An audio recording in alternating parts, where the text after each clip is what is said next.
which kind of sets us up for a pretty good game tonight. Both coming in 3-1 in the district and playing for at least, like you say, de facto, but going to find out.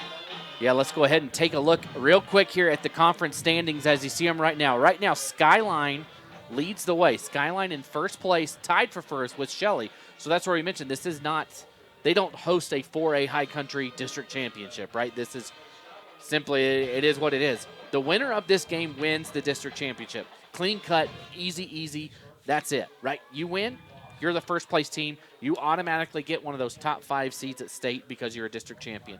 So a lot on the line here between these two. If you win, you're good. Now, if you lose, what happens? Let's take a look here at the bottom. If Skyline wins, let's start with the easy scenario. If Shelley wins, Shelley's 1, Skyline's 2. Easy peasy, that's it. Now, if Shelley wins, or if Skyline wins and Shelley loses, now Shelley has 2 losses, as you can see there. We will not know until all of these games are final because it is a mess down below. Blackfoot is playing Bonneville tonight. Hillcrest is playing Idaho Falls. And after what we've seen in the last 2 weeks, I don't think we can say that's going to happen. I mean, last week, Bonneville beat Skyline. Did anybody anywhere on planet besides the Bonneville fans and community think that was going to happen? I don't think so. I don't even know if the people at Bonneville thought that they could beat Skyline, but they did. That's why they play the game. And that was kind of it just sent ripple effects through everyone. Then on the other side, Shelley could have punched that, at least tie for first, right? All they had to do was beat Hillcrest, who has been a little down this year, and then Hillcrest beats them. And it's just very confusing. I mean, we just can't really say this team is – you look at it, Idaho Falls beat Bonneville. Bonneville beat Skyline. You want to do the transitive property. I know that it doesn't exactly correlate, but you look at it and you say anybody can beat anybody. And it is going to be a mess. And we're just going to have to wait and see what happens tonight and see what – of course, the easy way to do it is Shelley wins – and they're first, Skyline second. But you know what? That's probably the only thing we know what to expect is the unexpected. Sure. And that's just what these previous 2 weeks in this conference has taught us is that, this is why we play the game. This is why they why they play it out, just to see what happens, who shows up. And we'll just see. It should be a good game, though. I did watch the Skyline Bonneville game last week.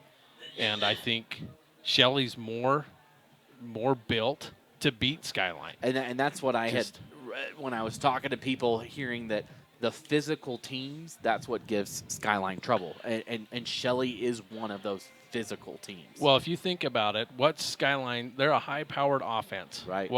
What's the one way that offense can't beat you is if they're on the sideline. So if your offense is on the field, controlling the ball, which Skyline's defense has been susceptible to the running game. They have a difficult time stopping the run. They're a little, weak or just in the middle. Right. And Bonneville's, for whatever reason, went with a different quarterback last week, and his game was not so much pass, it was run. And grind it out.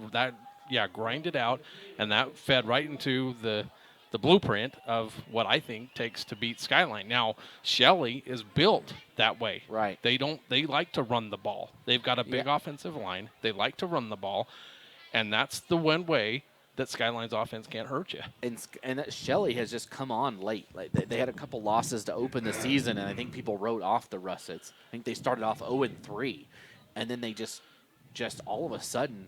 And I think it's come because of their run game. They've been able to control it. It kind of got them kicked off against Blackfoot. They played Blackfoot. They kept the ball on the ground the whole game and just grinded out a win over Blackfoot. And then they've been on a roll ever since. And then they hit that speed bump last week against Hillcrest, which I don't think a lot of people were expecting to see happen. So anyways, we're going to take a break. We'll be back with the opening kickoff as you see Skyline take the field here. So just a couple minutes to kick off. We'll be right back with the beginning of, again, the 4A High Country de facto district championship game here on IdahoSports.com.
Friday Night Lights with laughter as post-game commentary. It's fun runs, fun rides. It's passing the boot for local heroes. And it's breaking ground for groundbreaking startups. This is what makes a community. And it's what makes a community bank. It's fertile financial resources turned back into local soil. Here's to people helping others thrive. This is community banking. D.L. Evans Bank, since 1904. I'm Connor from Idaho Falls. In high school, I started having trouble with my muscles. Playing football, kids half my size were pushing me around. My mom and I spent months traveling the country looking for answers. We finally got one right here at Ermac. I have a rare disease that causes my cells to lose energy. After 2 years of using a wheelchair, the therapist at Ermac taught me how to walk again. Now I can do the things that I enjoy and live the life I want. That's why I say, take me to Ermac. At all our local Teton dealerships, we're committed to our no problem philosophy. No problem means we'll find it, not we don't have it. No problem means the same fair prices that we've always offered on our new vehicles. Because when you shop with us, it's always no problem to buy and service your vehicles.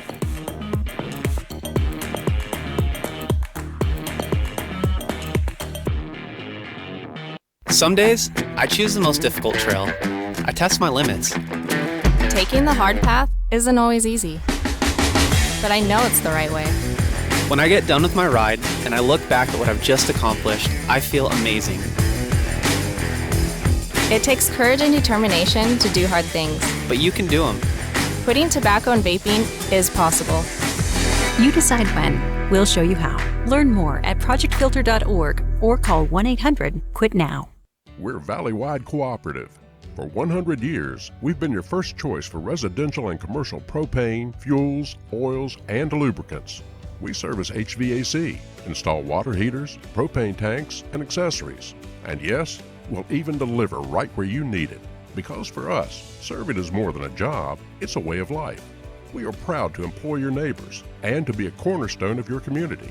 We're Valley-wide. Yesterday, today, and tomorrow. We're here for you. It can be a lot, trying to figure out how to make it.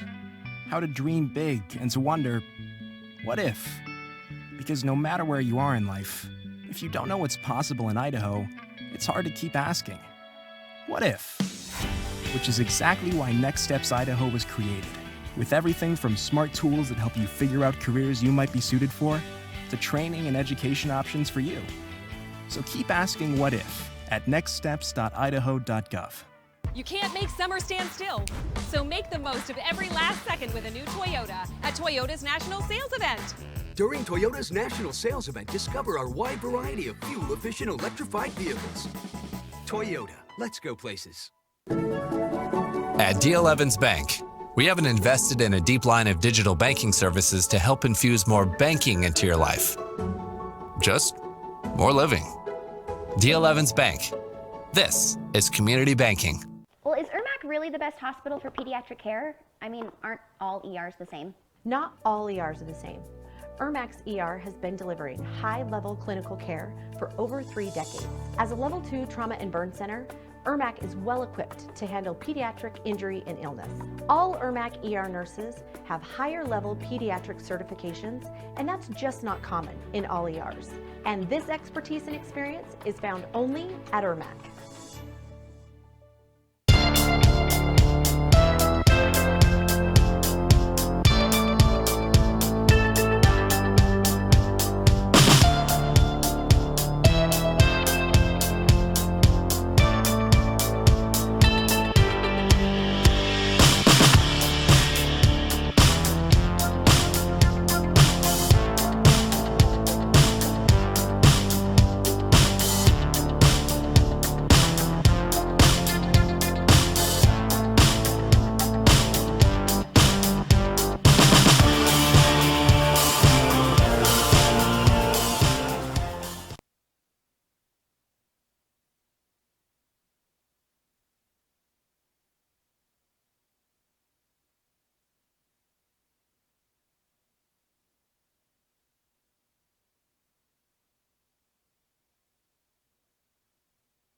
As we've got the coin flip here. Again, this is East Idaho Game Night presented by Teton Auto Group as well as Ermac Pediatric Services and, of course, DL Evans Bank. Again, the de facto district championship tonight should be fun. See who comes away with it. We were talking in the pregame about how this one, what do we expect here? And I don't know if we can, whatever we expect is probably not going to happen. But it seems like the key to this one for, what's going to give, I guess, here is it going to be the offense of Skyline? Are they going to get those opportunities? Or is Shelley going to be able to control the game and keep the ball on the ground and grind it out?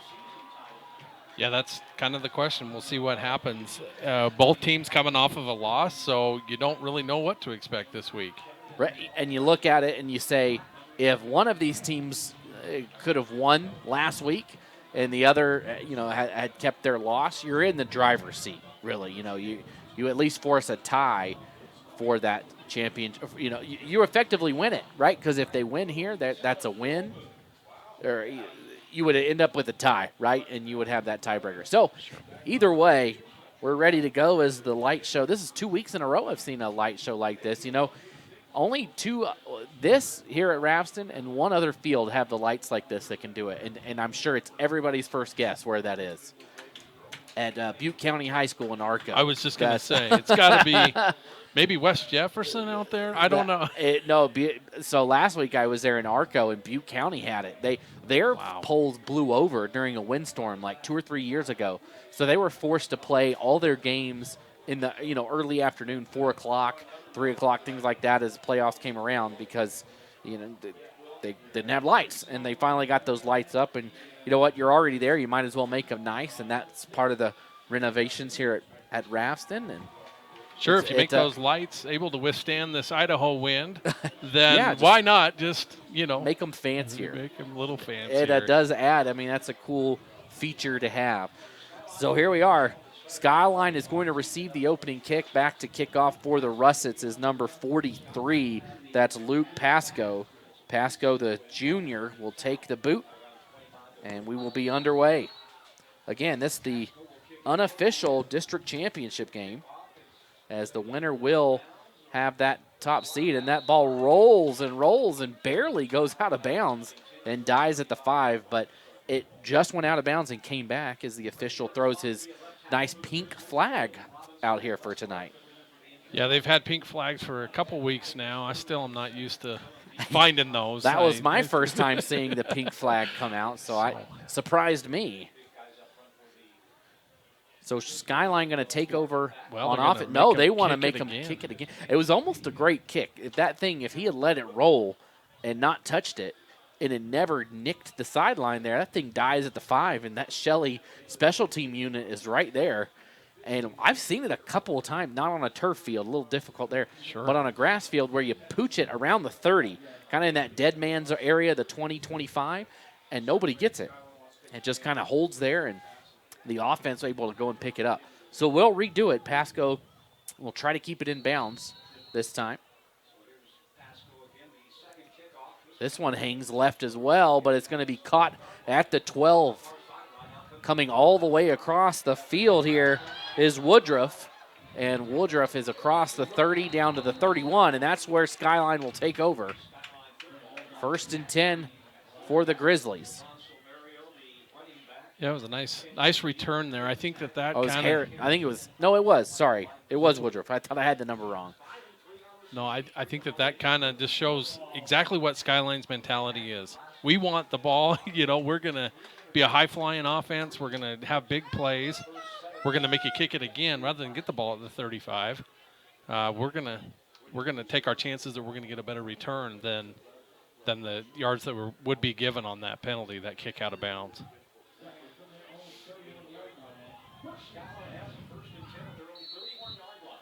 So here we go, 1st and 10, 11:51. Quick pass on the right side, and lots of room on the right, up across the 35, near the 40. That quick pass from Hackey. Severio picks up about 9. It'll be 2nd and 1. Actually, let's make it 2nd and 2. Yeah, that was just a quick pass out there in the flat. A good grab by the running back. That was kind of low, but it had him running in the right direction, so was able to have a little bit of space out there on that side. Motion on this. Sadiq, he'll get the sweep handoff, and he's not going to get to the first down line. He's going to get just across the 40. He needs the other side of the 41 for a first down, so it's going to be 3rd and 1, and the Shelley defense forces a 3rd down opportunity, and this would be just what the doctor ordered for the Russets. Yeah, one thing that I've noticed about Skyline, they do like to run to the side. You know, everything's a sweep. A lot of screen passes to this, to the outside. The middle is, I think, on offense and defense, a little bit of a weakness for the Grizzlies. There's the snap, and it's going to go up the middle this time, and a first down going to be picked up by Silverio. And just as I say that, they run up right up the middle, get the first down. I'm just saying that they expect the explosive plays to be on the outside. Well, maybe that's why you do it, right? Absolutely. You go up the middle because you're so used to going the outside, and that's what Shelley's probably looking for on that. So that was a smart decision to go right up there, punch it in for the first. And I'm not saying Skyline can't run it up the middle, because I think Silverio is a good running back and can, take some hits, and you think of more kind of a bruising type back. But he also has a good amount of speed, too, to get to the sides as well. So a fresh set of downs, 1st and 10 for Skyline. And Hackey going to go deep here. And this one in no man's land. Closest players to it were a couple of Russets, right? Kind of dropped in between of C.J. Fielding and Chance Waite. But no blue jerseys around that one. Sure. No, and kind of going back to how these teams are playing right now. Last week, Hackey threw 4 interceptions, I believe it was, and it's hard to win any game. It's amazing that they were still in that game, right? But just the way that it played out. But turnovers, I mean, I guess throwing it to nobody, I guess, is better than. And this screen pass, Sadiq, and he is up, tumbles forward, and I think he's got the first. There was a big block by a receiver out there. It looked like it was number 10, Isaac Harrison, and he sprung it. He pushed back the defender coming in back towards the Shelley sideline over there, or else that play was getting blown up as soon as Sadiq caught it. So good block on the outside by Harrison, and it's a first down Skyline. Yeah, and that's kind of what they want to do, is get Sadiq out in space and see what he can do, make happen. But that did look like it was blown up right from the get-go. I thought it was. I didn't think it was going to pick up anything just watching it. So, again, a motion jet sweep here on the left side. Got some room to run up to the 40, down to the 39. That'll be number 23 that time, Caden Taggart on the game. Chase Ricks on the tackle for Shelley. So it'll be 2nd and about 3 yards to go here for Shelley, or excuse me, for Skyline. As the Grizzlies have had a mix of different plays and are now inside Russet territory. No one back there with Hackey right now, and he's going to book to the right, and that one, another bad pass, to be honest. I mean, there's no other way to say that. And that one, he's lucky it didn't get picked off by Shelley back there for it. It looked like Kyle Davis was back there, and Davis had a hand on it, just couldn't bring it in. Yeah, both throws have been a little bit off. Hackey, I don't know, it seemed, had plenty of time in the pocket, no pressure there, No. or relatively no pressure there, and just couldn't connect. So here we go, 3rd and 3. Last time we saw Skyline go right up the middle. Hackey does have Silverio right there on his right. And Silverio gets it, and he's got a first down and more across the 30. Can he get past all the defenders? He's going to go down at the 1 yard line. Silverio on 3rd and 3 goes 38 yards down to the 1. That was a nice play design. They faked the sweep coming around the one way that they've run, 2 or 3 times already this game, and then a quick hitter right up the middle, and Silverio was able to bust it out there and get some yards on that. Yeah, Taggart was coming around, and he's done that a few times where he's come around or somebody's come, Sadiq, whoever it is, and taken that. So 1st down and goal And this will be a handoff to Sadiq, and he is in for the score. Skyline punches it in first, and they lead this conference championship 6-0. Right up the middle. It was a nice. I don't know. You go to your big guy, the biggest guy you got out there, and go right up the middle. Try the extra point here.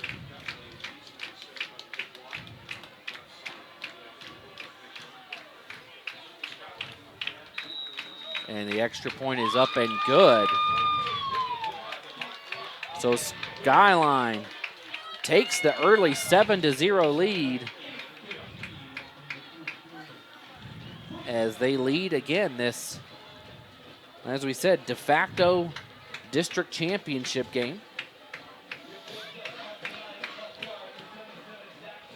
I think the most important thing that Shelley has to do tonight is they can, even if they get down by a score or 2 or even 3, they have to keep to their game plan of running the ball. I think. I don't know. I kind of think that that's the only way that you can really minimize the Skyline's offense is obviously having them on the sideline. Right. But then Skyline or Shelley is kind of built to run the ball. They've got a good offensive line, big offensive line, and just need to not get out of that mindset that, we need to run the ball. Right. I mean, they might come out here and throw the ball all over the place, which would shock me. But right, but just can't abandon. You get down early. That's kind of a recipe, I think, for Skyline is they get up on teams and then people get away from what could, be the tripping point for, how to trip up Skyline is they get away from it way too early. So here we go. Kickoff coming deep from Skyline as this one pops up, and it will go into the end zone, and Shelley will have the ball 1st and 10 from the 25 to start out their first possession of the game. As again, we are here underway. District championship game, not officially, but it is. The winner of this game wins the district and will have one of those top 5 seeds at the state tournament. Yeah, with both teams losing their games last week, I mean, that sets us up for a great scenario, whatever plays out tonight's game. So it will be great to see what happens, how it plays out. So this first play goes left side, across the 25. So ball started at the 20. I got premature college football on you there. And a good run, 7-yard gain for Klinger as it'll bring up a 2nd and short, and that's exactly what Shelley wants to do.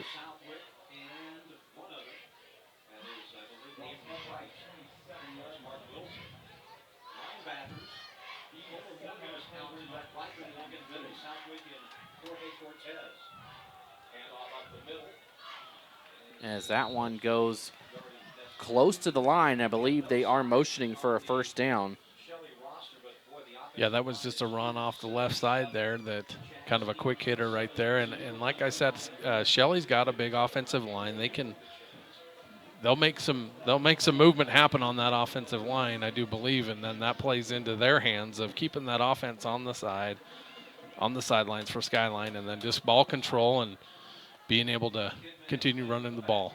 And no hurry, 7:15 to go in the quarter here, and it's a nice run again just up the middle. That time Caden Johnson bowls forward, and he's got a first down.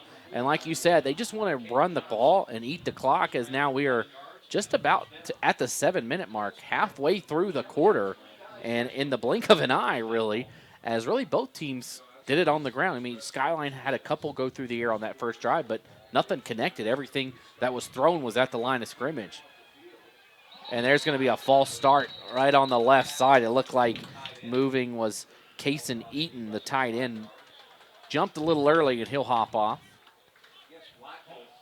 So that'll push it back, make it 1st and 15.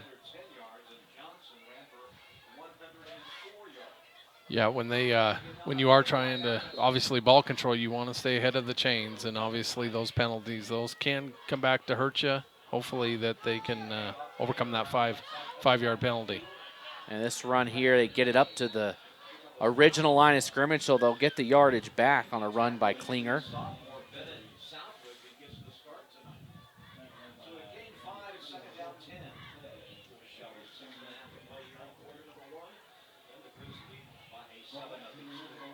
When I called a game earlier, Shelley game earlier this season, their starting quarterback went out, so they kind of out of necessity went to a running game, I felt like, and were able to just run all over their opponents. I believe that was the IF game, Shelley game. That's where I saw Shelley like, wow, they're kind of built to give Skyline some fits because they're built to run. But that was also out of necessity, I think, because their backup was also their JV quarterback, from what I heard. You know, a sophomore, not a lot of experience, so they didn't throw the ball a lot. So the third down run is wrapped up in the backfield. Back there first was Dylan Andrews for Skyline, and a big stop. It's going to be 4th and 2, and it would not surprise me to see the Russets just try and plow forward to pick up the first down, as they are short of it. It's under 6 to go, 5:30 here, but you haven't seen that type of stop in the backfield yet for Skyline, and I think Shelley likes their chances to gain some yards on another play, and they will come out for it. And there's the snap, and they're going to throw it, and a quick pass right side, and the first down is picked up on the throw to Klinger. I think everybody was expecting to see that one on the ground, and then Nate Nelson bootlegs to the right and throws a perfect drop pass in for the first. Well, and a lot of times you can, when your run sets up your pass, you can get these nice play action passes, and having their senior quarterback back obviously helps. I don't know how long he was out. He was out for the game that I called. I think he actually got hurt in that game. So there's another run right up the middle and cutting through all the way up to the 30-yard line. What a run that time. That's Johnson. Great run. Yeah, right up the middle. And they can just swap in who they want at running back. I mean, we've seen Klinger run it. We've seen Johnson run it. They are so interchangeable. They've had multiple players run for over 100 yards this season in a game. And this one is swallowed up in the backfield. No room to run for Johnson. Back in there first was Mark Wilson for the Grizzlies. Yeah, I don't know. I would assume if you're Skyline, you kind of load the box and say, okay, we know you're going to run the ball, beat us with the pass, but easier said than done also. I mean, you know, we'll see how it kind of pans out, but you're going to win some, you're going to lose some, you know, see how Shelley will answer, because Skyline did stop him on that run right there. And this time they're going to go left side. Looked like a stretch run for a minute as he cuts in, and he's all the way up to the 35. So a good run there by Klinger. And Klinger picks up 5 yards. It's going to be 3rd and 5. And Shelley, I mean, they went for it on 4th down there. You got to think they're going to continue to do so tonight. It's okay for them to be in a 4th and short. You know, if they can just pick up 2 yards per carry, 2 or 3 yards, they're going to be satisfied with that. Well, and heading this direction, the wind was blowing earlier. I think it has calmed down quite a bit, but I don't know if field goals are going to be your answer, especially against Skyline either. You don't want to go for field goals against Skyline, but that may not even be an option kicking this way into what was the wind. I don't think it's terrible out there, but. And that run by Klinger gets close to the first down marker. It's going to be 4th and 1, 3:20 on the clock here in the first quarter as we are cruising through. And Shelley rushes up to the line. They're going to try and plow this one forward and pick up that yard. There's a handoff left side and tripped up. What a stop in the backfield by Skyline. Who was that? 28. That's Bennett Southwick, who tripped up the running back in the backfield.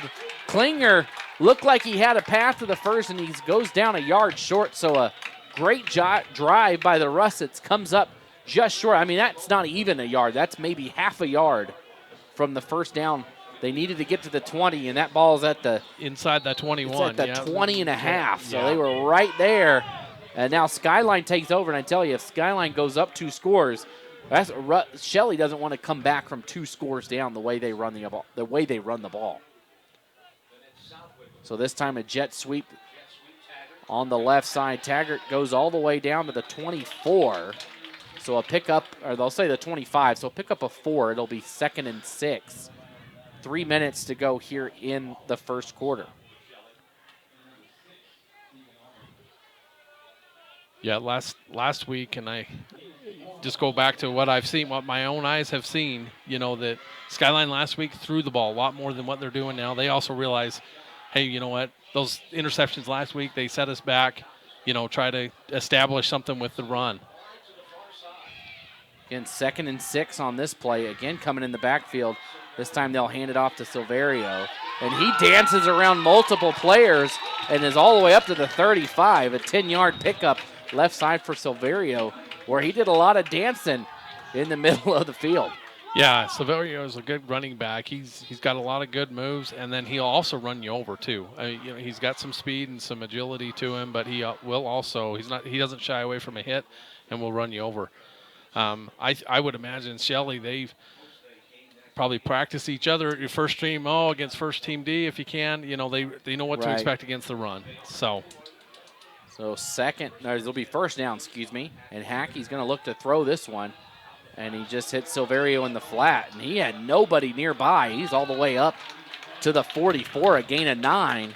And Shelley kind of just sold out on the pass there, forgot about Silverio, and he was 5 yards downfield, and nobody was within 2 or 3 yards of him. Again, 7-0, Skyline on top of Shelley here with a minute and a half left here in the first quarter as both teams are really keeping it on the ground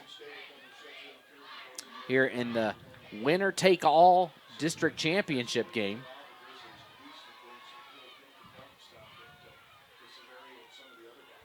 This time Hackey's looking to throw again, middle of the field and out of the reach. Trying to hit Woodruff on a cross and just out of the reach, so it's going to be 3rd and 1, and a big chance here for the Russets to get a stop. Yeah, that play before where they threw it to Silverio, you said sold out for the pass, and you kind of have to. With this offense, Skyline has so many weapons. You've got to figure out how you're going to cover Sadiq and Taggart and these other receivers. You do kind of sell out, so the underneath stuff, the running back out of the backfield is one that kind of gets overlooked a lot because Skyline does have quite a few weapons. So that handoff right side just got the first down. The ball came out. Shelley says they have it. And Shelley does. I saw a flag come, but I don't know if that was actually just the ball marker when it comes out. And it will be Shelley ball. So the Russets force a fumble on a 3rd down run, and they'll take over at the 45. And, hey, here we go. Quick check of a score. Thunder Ridge right now leads Highland 6-2 in a score that everybody was expecting to see in the first quarter of that one down in Pocatello. 6-2, is that baseball? Is that the baseball score? Or, that would be an interesting game if Thunder could do something there. That would cause some would blow trouble. Everything up. Yeah. And Shelley going back to pass, and that one just out of the reach of Johnson.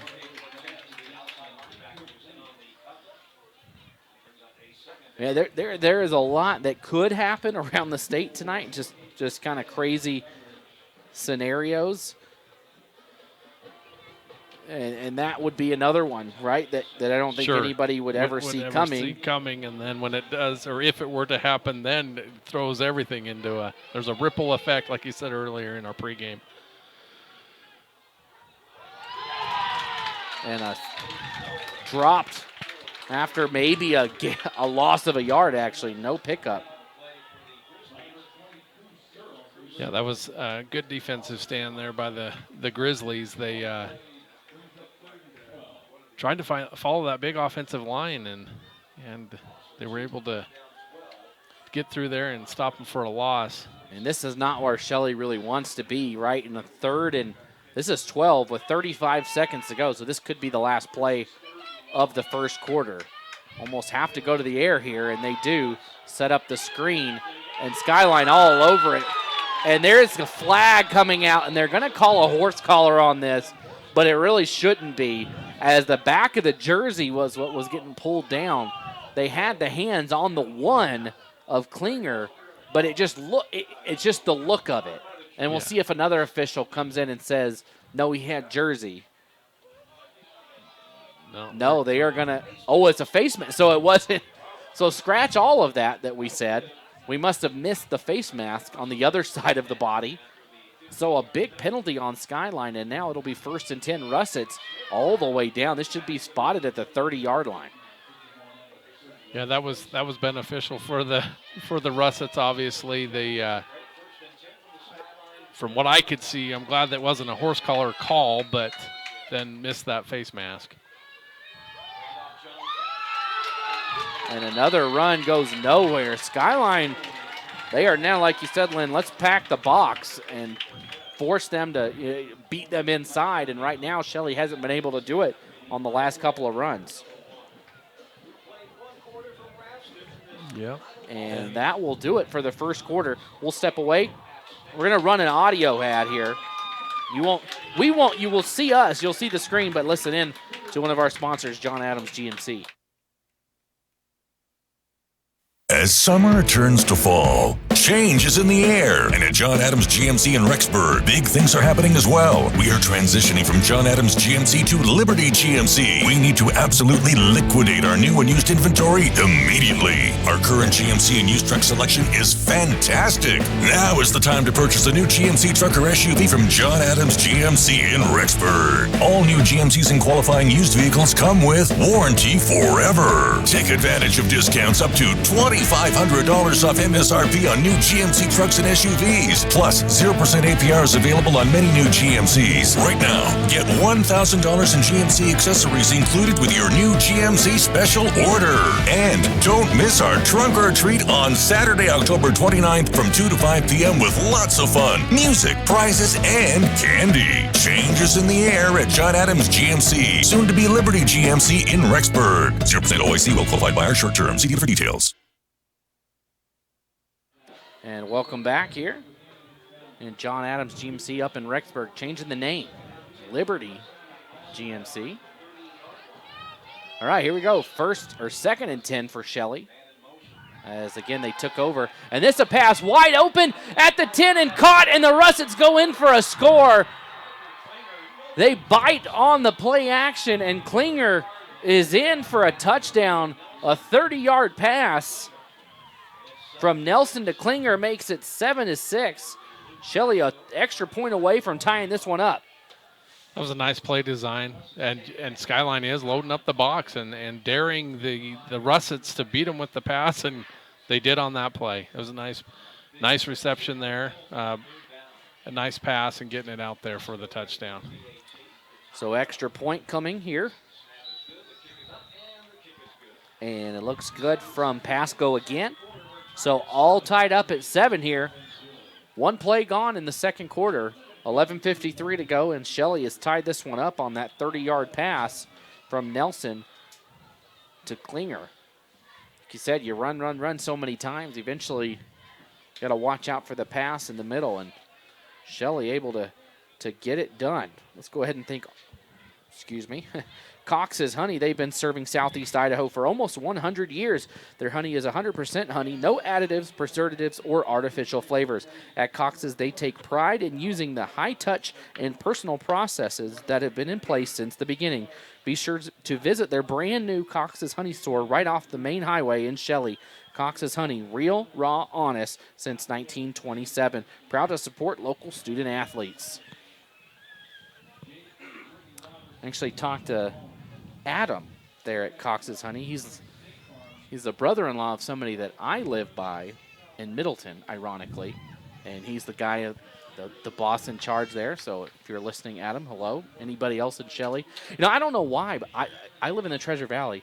But ironically, a lot of the people I know are from Shelley. I have no idea why, but probably 4 or 5 people that I personally know and interact with on a weekly basis are from Shelley. And then my sister-in-law obviously lives here in Idaho Falls. So, hey, you know, connected to both schools, even though I'm on the other side of the state as that kickoff goes out of the back of the end zone. And Skyline will take over.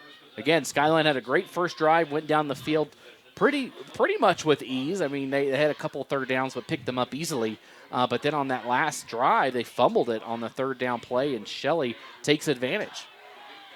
Yeah, turnovers will be as they always are in football. Mm-hmm. Turnovers, they can come back to bite you. And last week you saw it, right? Skyline, saw it with my own eyes. tons of turnovers spelled doom in a game that I don't think anybody had Bonneville beating Skyline last week. So quick screen pass right side, and Shelley all over it, but able to pick up a couple of yards out of it was Taggart. Taggart gets up to about the 22, so only 2 yards on that screen pass.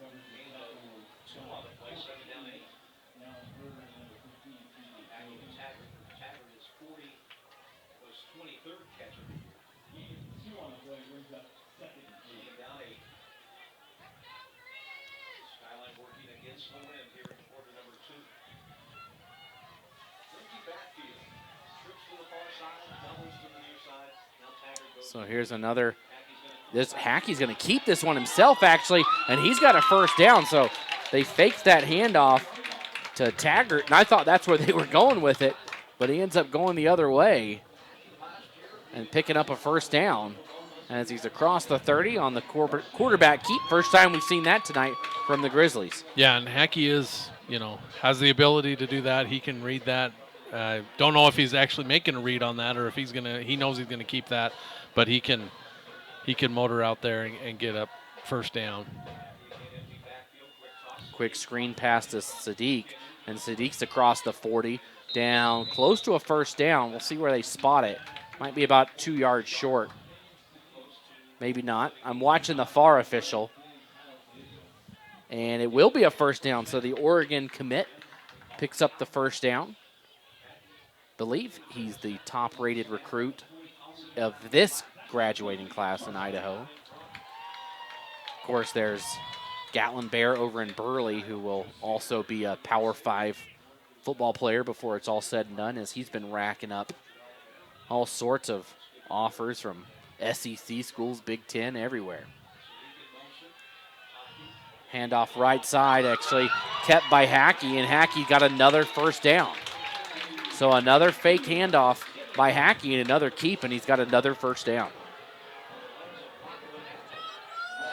Yeah, Hackey is he's got he's athletic. Obviously, he's a quarterback and he can run. And the last 2 games that I've seen him play, his passing has been a little bit off from where he was from what I had seen before. He started for him last year, has plenty of experience, but has been able to hurt other teams more with his legs as of late. So that one goes up, and Silverio's still squirting around in there, and he picks up about 6 yards. 9:30 to go here in the second quarter.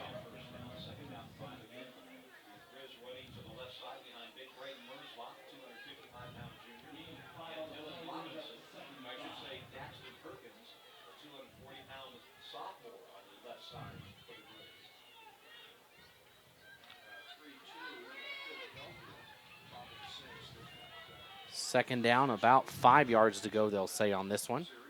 As this one handed off right side, and there's a hold just waiting for the flag to come out, as cutting back in the backfield was number 54, Jacob Meek.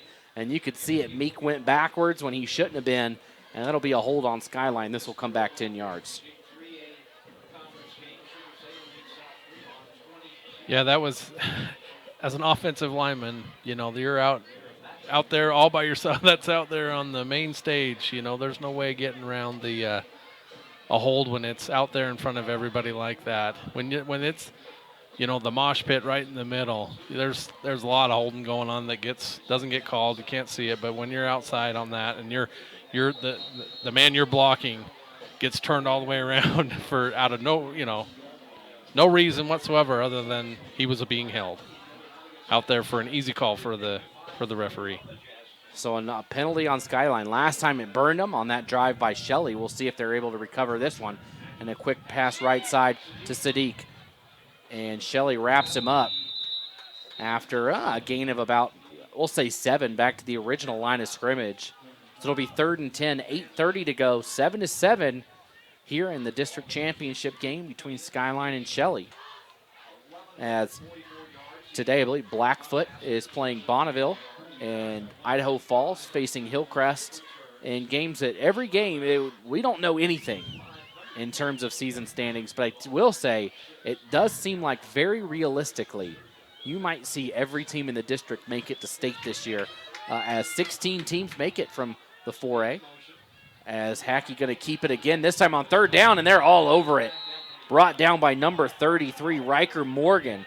Big stop. It'll be a 4th down for Shelley, or for Skyline. Yeah, Shelley sniffed that one out. They didn't buy the fake coming around the other side and corralled Hackey on that one. So 4th down, 9 yards to go. Ball at the 41-yard line. Decision time here. Kind of in no man's land in high school football, especially going this way. You know, with the wind blowing, you never know.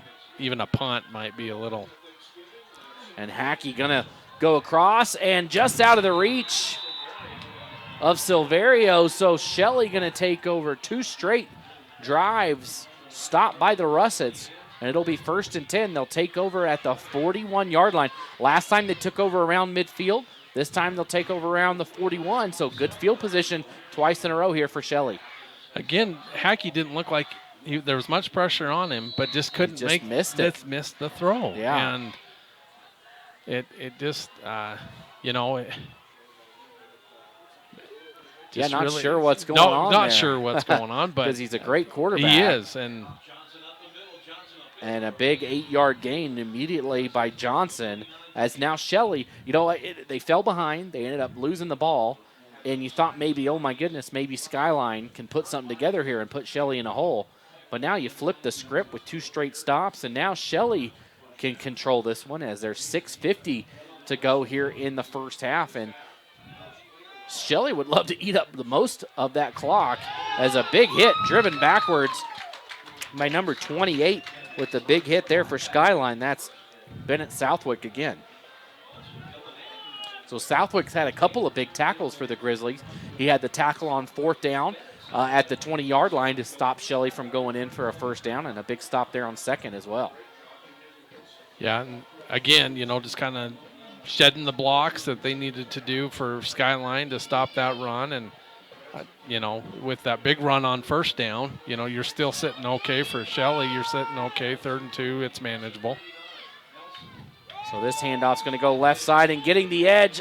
And the 1st down, just barely, it looks like they've got it. As Galbraith comes up with the 4th down fist, but that's not going to happen. It's a 1st down. That ball, that should be a 1st down.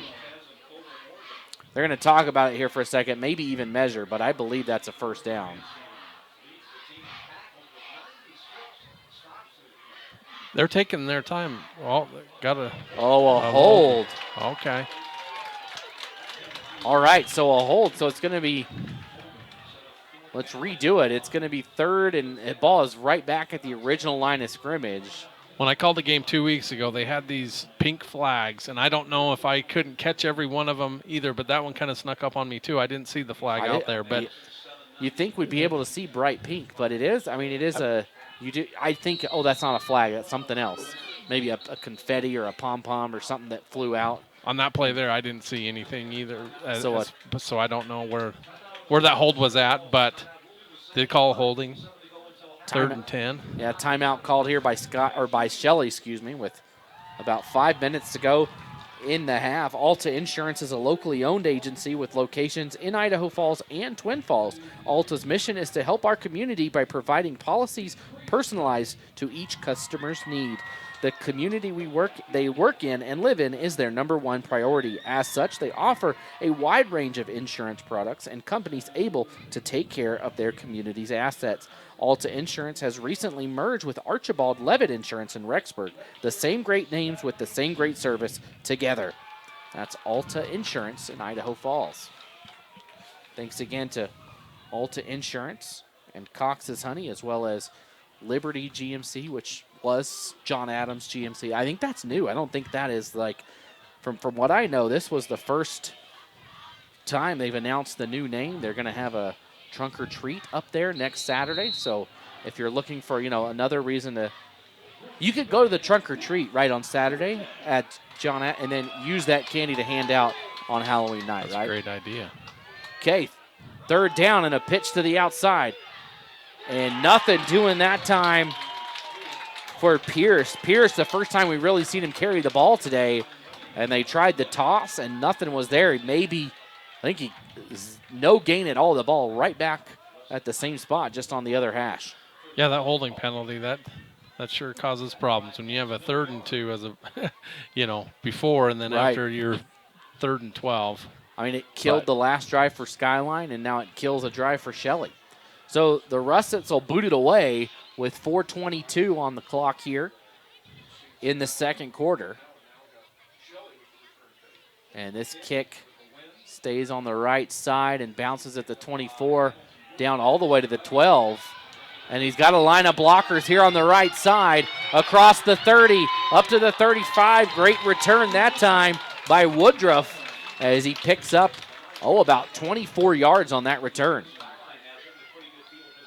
Shelley was all on that right side, and Skyline set up their return over here, and they just had a wall of blockers. Yeah, they did have that pretty well set up for that return. Always a question of how that ball is going to bounce on this turf. That's obviously something new this year that every broadcast we've done, we've harped on that's new. It's neat, but at the same time, the ball does take some different bounces than probably what it would have in years past.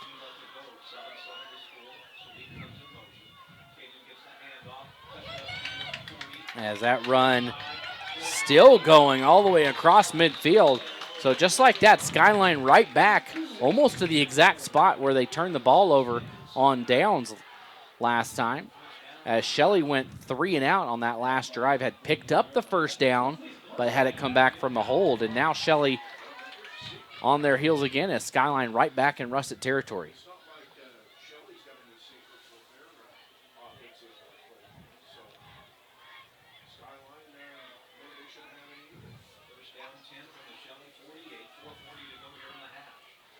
This will be a handoff to the right.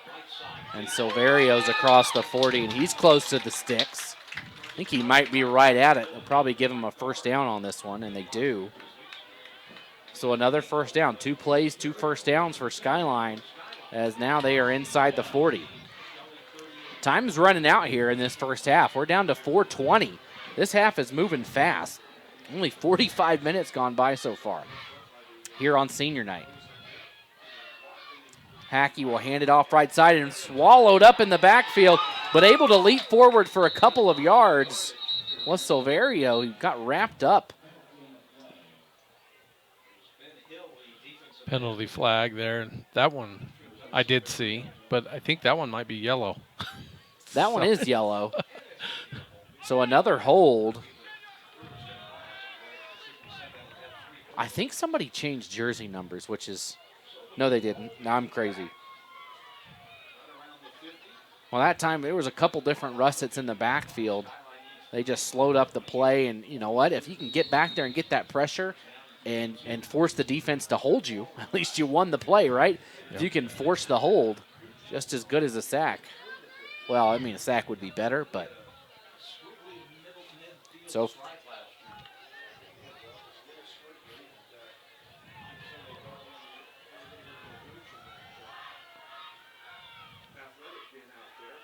So this a run by Silverio again, and he's forward up to the 45-yard line. So it's going to be 3rd and about 16 here. 3:35 to go in the first half.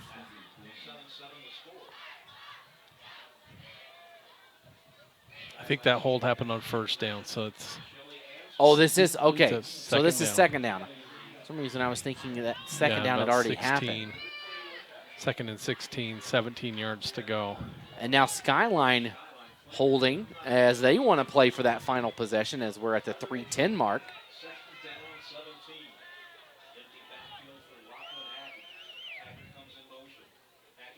Hackey's going to run to the right, and he's got blockers as well, wrapped up by the ankles. Great tackle by Caden Johnson, the running back. Wraps up Hackey around the ankles at the 40. He falls forward to the 38, but a big stop on second down. That was a big stop, a big tackle. It kind of looked like it kind of caught Hackey out. Yeah. Surprised him a little bit because he did have a nice wall of blockers there, but still was able to get around and grab him at the ankles and get him down. He was going to be close to picking up that first down if he was able to stay on his feet. Yeah, I think kind of shocked him that somebody wrapped him up here. Big third down, 3rd and 10 for Skyline. 2:20 on the clock here in the second quarter.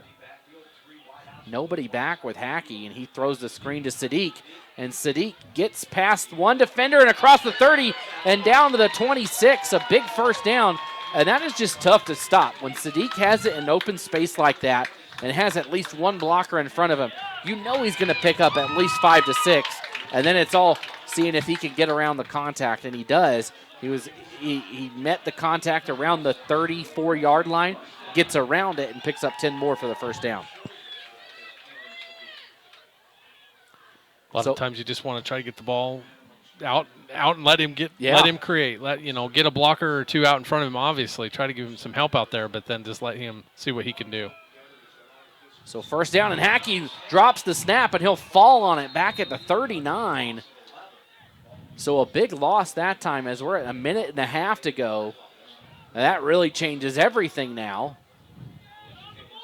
as I don't believe Skyline has taken any timeouts. I think they've got all 3 in their pocket. They do have all 3, but now it's 2nd and a long, I don't know. 21? Yeah. 20, 21, something like that. They need the 18. Ball is at the 38, so roughly 20 yards. So 1 minute to go, and Silverio in the middle. He's up back to the 31. And this will be a Skyline timeout. 57 seconds on the clock. So they've got 2 more timeouts in their pocket here. As a good first half. Again, Skyline scored on the opening drive of the first half to take a 7-0 lead. Shelley turned the ball over on downs on their next drive.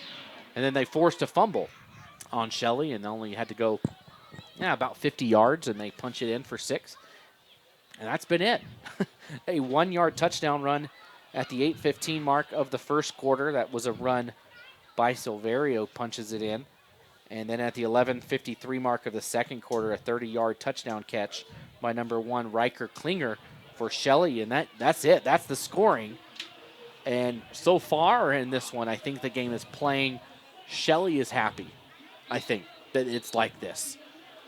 Skyline wants to probably score a little more points than this, but Shelley is, I think, content with having a 1-score game at this point. And if they can come out with a stop again, Shelley's going to receive the opening kickoff. So Skyline, it is of great importance to punch one in right here, as you don't want Shelley to have that opening chance in the first quarter, or the start of the third quarter. So here we go, 3rd down. Hackey back to pass, and he's going to go deep this time right side. No, he checks it down to Sadiq, and Sadiq is down to the 25. I thought he was going deep. He faked me out with that one. And it's going to be 4th and about 7 yards.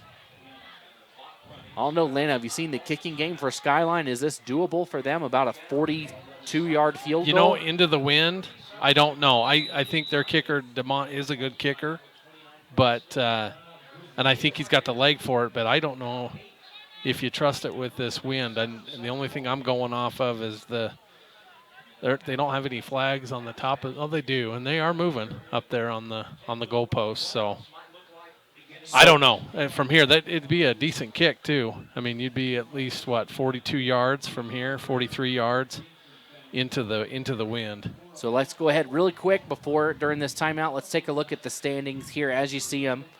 Skyline and Shelley tied for first. Again, the winner of this game wins the district. That's it, clear cut. If Shelley wins, Skyline is second. If Skyline wins, who knows? Blackfoot is playing Bonneville tonight. Hillcrest is playing Idaho Falls, and it is all up in the air. It is all going to depend on who beats who and how they beat who and where they – I'm just kidding. I'm just throwing stuff in there. But a lot of this is just to be determined, the standings. The thing is, if you win the district you're in, and a couple of teams are also going to get bids. I believe 2 more get an automatic bid from the conference.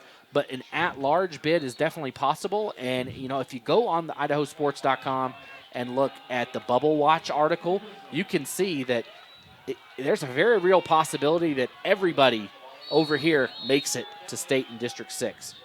All right, 4th down. Skyline going to go for it.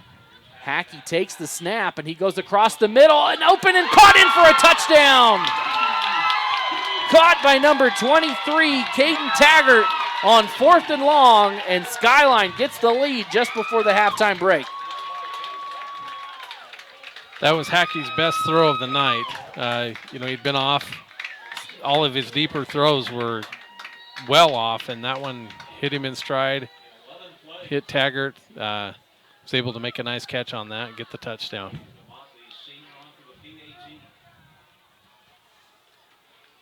So the extra point is up and good. So a big score for Skyline there, as they're able to make it 14-7. And big because Shelley gets the ball to start the half. And the Shelley offense just really isn't built to go 80 yards in 24 seconds like they're probably going to end up with here.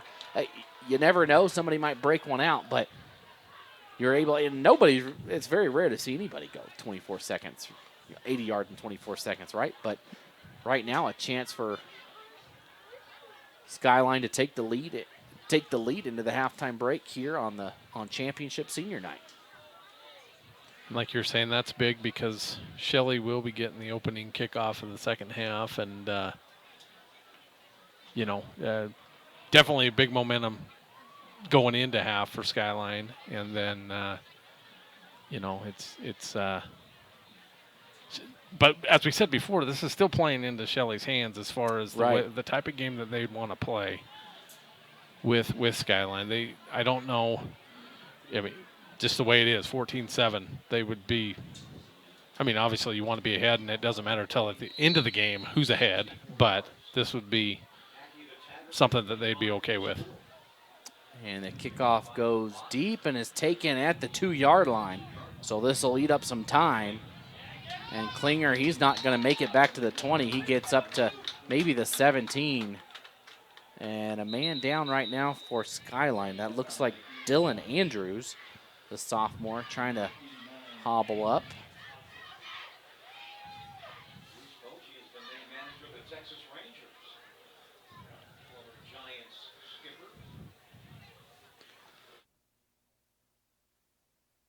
Okay.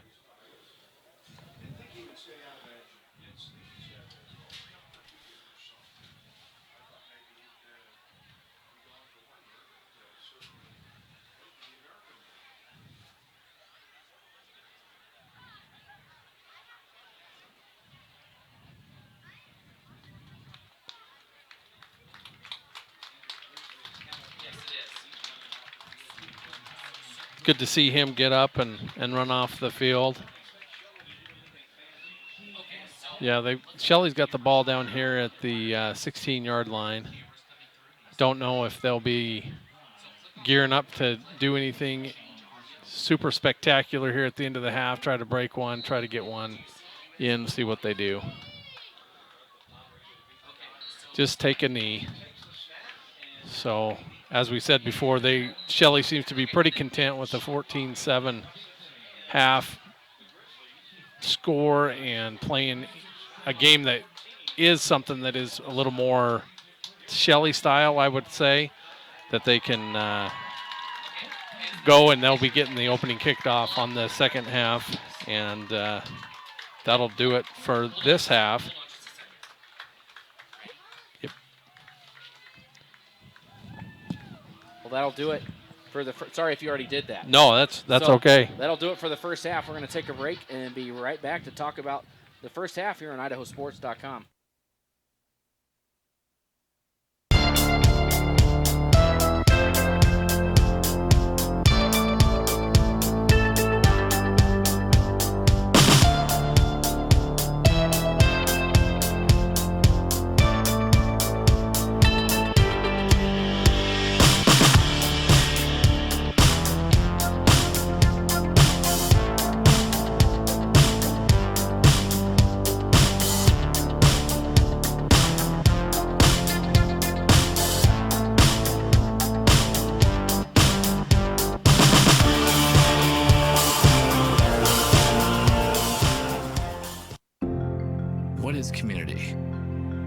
It's Friday Night Lights with laughter as post-game commentary. It's fun runs, fun rides. It's passing the boot for local heroes. And it's breaking ground for groundbreaking startups. This is what makes a community. And it's what makes a community bank. It's fertile financial resources turned back into local soil. Here's to people helping others thrive. This is community banking. D.L. Evans Bank, since 1904. I'm Connor from Idaho Falls. In high school, I started having trouble with my muscles. Playing football, kids half my size were pushing me around. My mom and I spent months traveling the country looking for answers. We finally got one right here at Irmac. I have a rare disease that causes my cells to lose energy. After 2 years of using a wheelchair, the therapist at Irmac taught me how to walk again. Now I can do the things that I enjoy and live the life I want. That's why I say, take me to Irmac. At all our local Teton dealerships, we're committed to our no problem philosophy. No problem means we'll find it, not we don't have it. No problem means the same fair prices that we've always offered on our new vehicles. Because when you shop with us, it's always no problem to buy and service your vehicles.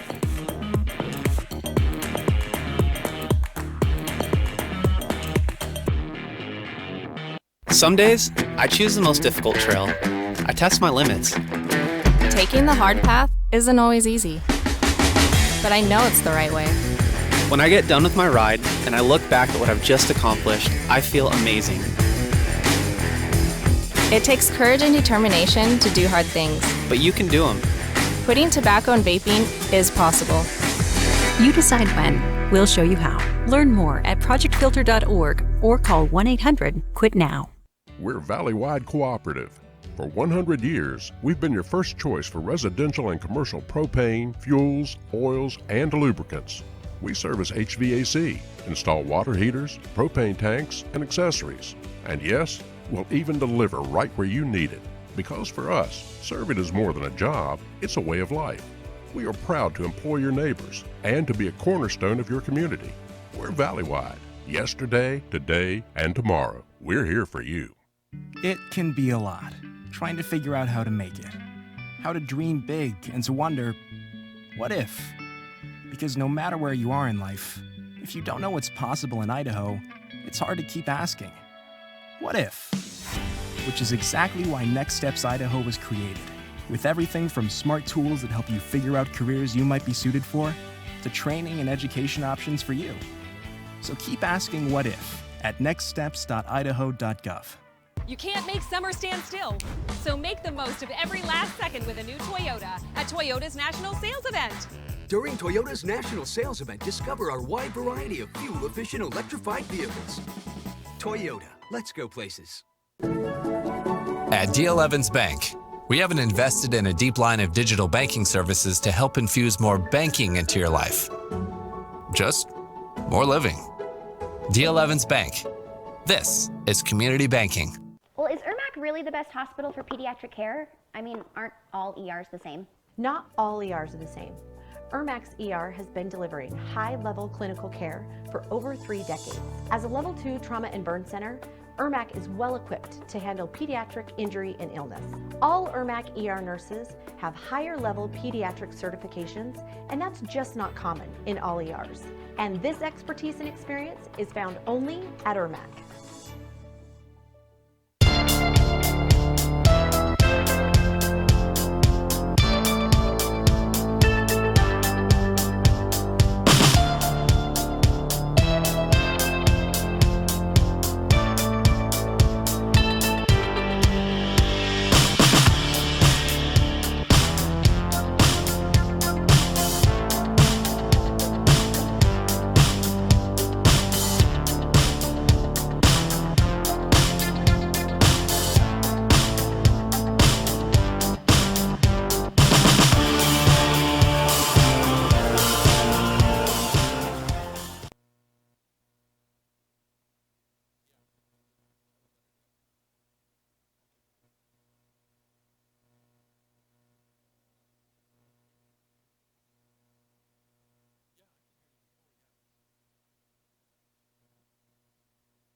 Welcome back to halftime, everybody, as Shelley trails Skyline 14-7. Let's go over the scoring report. At the 8:15 mark of the first quarter, Skyline got it started with a 1-yard touchdown run by number 2, Silverio. Silverio punches it in, makes it 7-0. Took a long time. That's first quarter, not a lot of action. At the 11:53 mark of the second quarter, so the first play, a 30-yard touchdown catch by number 1, Riker Klinger for Shelley, tied it up at 7. And then late in the second quarter, a 24-yard touchdown reception on 4th down, no less, 4th and about 8 by number 23, Caden Taggart. A pass from Lachlan Hackey made it 14-7 with just 24 seconds to go in the half. While we got you here, let's take a quick trip around the moon here and look at some scores going on around the state right now. Blackfoot leads Bonneville 12-0 right now. So if you're Skyline, well, Skyline doesn't really matter what happens. But Shelley, that they beat Blackfoot, right? And so that helps them, right, having Blackfoot win, because you've already got that win over them, even if they were to have the same record. And then Hillcrest right now leads Idaho Falls 7-0. And so that's a game, at least if you're Shelley. Shelley lost to Hillcrest last week. So, if you lose this one and Hillcrest wins, I believe, and Blackfoot wins, I think that's the scenario that causes a 3-way tie between Hillcrest, Blackfoot, and Shelley. Yeah. I'm drawing a blank on everybody right now. But so that would be a crazy scenario. Right now down in Pocatello, Pokey leads Century 10-0 at the halftime break. Emmett leads Ridgeview 21-0. Bishop Kelly and Skyview, that one only 14-7 right now. I'm sure Bishop Kelly not playing everybody right now. Burley leads Canyon Ridge 32-12 over in the Magic Valley. Quick check at the 5A. Highland leads Thunder Ridge 16-6. Meridian all over Eagle in the 5A SIC championship game 21-0. Again, the 5A SIC does these crossover games at the end of the year for the last week. Middleton leads Cuna 14-0. Mountain View leads Capital 23-0. Rigby leads Madison 7-0, and Rocky Mountain over Bora 29-6. So it's kind of crazy in the 5A SIC. Nampa and Middleton are probably going to finish 3rd and 4th in the conference, or 4th and 5th. Rocky Mountain will be 3rd, and Middleton Nampa will be 4th and 5th. And just crazy. Everybody had them finishing dead last because they were moving up from 4 to 5A. But I just think that shows that what we had in 4A last year and even this year is a lot stronger than people think it is, as Middleton and Nampa, perennial playoff teams, but never could get it done. And all of a sudden they move up to 5A and they just blow through their schedule, except for those teams at the top. Middleton only lost this season to Rocky Mountain and Meridian, who Meridian hadn't lost, and they might be the favorite. I think they are the favorite to win the 5A championship. So that's 4A and 5A scores. Over at the 3A, Weiser leads Fruitland 10-0. Marsh Valley over American Falls 7-0. And Sugar Salem all over South Fremont 20-0. That also a de facto conference championship game. Looks like that one going the way of the Diggers right now. Quick check in 2A. Declo all over Wendell. That also a championship game. Of course, that conference only has two teams. Right now, Declo in the lead. Looks like Declo going to come away with that one. Melba in a tight one with Nampa Christian 7-0. North Fremont all over Ryrie 26-0. St. Mary's up on Orofino up north 20-6. Firth leads West Jefferson 18-6 at halftime. Taking a trip down to the 8-man level. Butte, this was going to be a good one. Butte County and Grace. Butte County leads 14-6. That also a conference championship game between those two, as Butte County leads that one and looks to maybe take control of the district if they can finish off Grace. Carey all over Raft River right now, 32-0. I saw Raft River last week. They are just so banged up. Everybody's hurt on that squad, and they are a tough team to beat, but you got to have the bodies to do it. And yeah, so some of the quick scores. Again, state will be next week. And more than likely, you're going to see both of these teams playing. We don't know where. We don't know against who. We don't know when. It could be Thursday, could be Friday, could be Saturday. We don't know. We don't know if they'll be, if Skyline wins, if they'll play at home. They will be a higher seed. I think one thing that's for sure is Skyline will be a probably top 8 seed. And I think Shelley will be as well. Now, that would normally give you a home game, but depending on matchup, sometimes those are played in Holtz Arena. Sometimes they're played outside. Just depends. We just don't know. It could be you're matched up with Idaho Falls in the first round.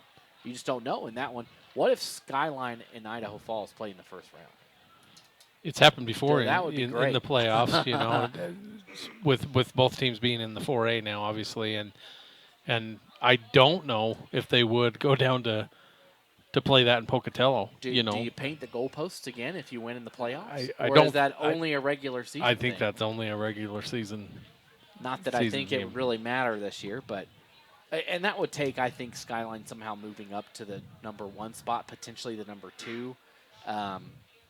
But I think if Idaho Falls is in, they're going to get up. They're going to get that 16th spot. It's going to be that last spot that they grab. But it's very possible because, again, it goes down to the Max Preps rankings for those last at-large bids. The in the Treasure Valley, they're not good. It's just plain and simple. They're going to get Bishop Kelly's in, Emmett's in, and then Valley View will probably get an at-large bid. But outside of that, nobody's getting a ticket from the 4A SIC outside of those 3. Up north, Lakeland looks very good right now. Lakeland, they're the only team to beat Post Falls this year, and Post Falls is probably going to come away with the 5A Inland Empire up north. So Lakeland, a team Skyline played last year in the first round, is looking like a team from the north that you're going to have to deal with, and Sandpoint as well. Those 2 teams are going to cause some problems. In the Magic Valley, Minico obviously very tough. I think Minico is the one, and Twin Falls. Those 2 teams play tonight. I think Minico and Twin Falls are tough football teams, and they're going to be hard to beat. Burley beat Shelley earlier this year, but Burley, they're one that if you can punch them in the mouth, I think you're able to if you can push back on them. They score a ton of points, but if you can really push them around and be physical with them, they're one that I think you can compete with. So I don't know. It's going to be an interesting postseason, and hopefully we will know. I believe the Max Preps rankings are finalized. If they're not finalized tomorrow, it'll be Sunday. So we'll see what happens. We just don't know what's going to happen yet. Well, that's what's so fun about this, too. And it doesn't matter how you get into the playoffs because a lot of these teams either are playing better ball than they were at the beginning of the year or they're playing worse and maybe, there'd be an upset, quote-unquote, upset. Right. As long as you get your pass punch to go to the playoffs, then that's all you really need because you never know. You never know what's going to happen. Right. Last year, many factors into last year, Minico was like a 3 or 4 seed, and Valley View went and beat them on the road. And Bishop Kelly, Emmett, I think Emmett was the 2nd or 3rd seed as well, and they got upset in the first round by Nampa. And so it's just, you just don't know what can happen once you get in. Just get in and see what can happen.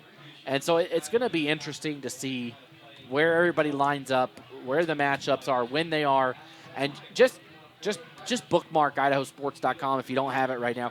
As soon as we know who is where, it'll be on the bracket. We will have we have all the brackets on our website. It's just easy to get everything right there.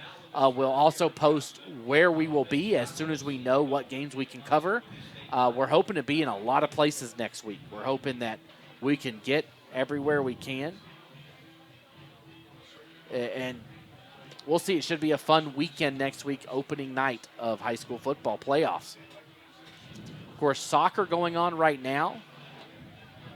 Golf finished up last week. Volleyball state tournaments will be next week. It's a busy time to be an athletic director right now.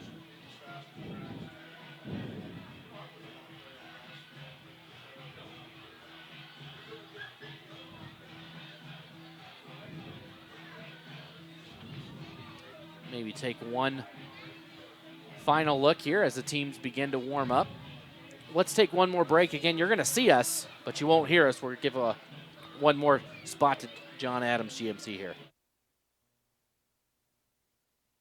As summer turns to fall, change is in the air, and at John Adams GMC in Rexburg, big things are happening as well. We are transitioning from John Adams GMC to Liberty GMC. We need to absolutely liquidate our new and used inventory immediately. Our current GMC and used truck selection is fantastic. Now is the time to purchase a new GMC truck or SUV from John Adams GMC in Rexburg. All new GMCs and qualifying used vehicles come with warranty forever. Take advantage of discounts up to $2,500 off MSRP on new GMC trucks and SUVs. Plus, 0% APR is available on many new GMCs. Right now, get $1,000 in GMC accessories included with your new GMC special order. And don't miss our trunk or treat on Saturday, October 29th from 2 to 5 p.m. with lots of fun, music, prizes, and candy. Changes in the air at John Adams GMC, soon to be Liberty GMC in Rexburg. 0% OIC will qualified buyer short term. See dealer for details. And welcome back as that kickoff goes blowing out of the back of the end zone, and Shelley will take over. Worst field position of the day for Shelley. They've been able to start in really good field position. Only had a couple of possessions, though, so far. I think only 3 possessions for the Russets in the half, as they like to keep that ball on the ground, like we've said many times. Another score, I just got an update for. Rigby extends their lead over Madison 14-0, and if Rigby wins, they lock up the second spot as they fell to Highland in an instant classic a couple weeks ago. And Rigby, or that all but does it for Madison in their playoff season hopes. As here's the snap and a handoff up the middle will go for about 4 yards. Once again on the handoff is Caden Johnson. Gets a couple different Grizzlies in there. Mark Wilson one on the tackle. So now here we go. So Idaho Falls right now leads Hillcrest 18-8. Now that really is going to, if Idaho Falls wins today, I think they're in. I think that will boost their max preps ranking enough to punch them in. And right now they got a 10-point lead in that one.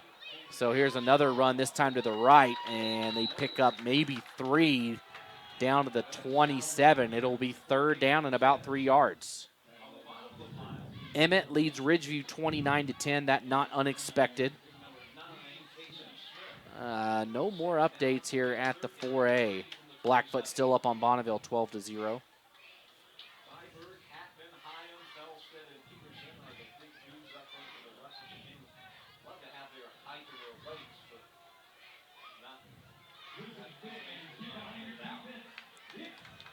So 3rd down here. Shelley with a big chance. Need a first to move the sticks, and they are close. This near official has it right at the 30. And so I think they're going to give the first down to Johnson as he got stood up right at the 30. Wow. And the nose of the ball is on the 30. Yep, just a power run there, 3rd and manageable for them, and they were able to pick that up. I think that, Shelley's offensive line, the roster we have, we don't have heights and weights on them, but big offensive line. So there's a right side handoff, and Johnson falls forward for a few yards.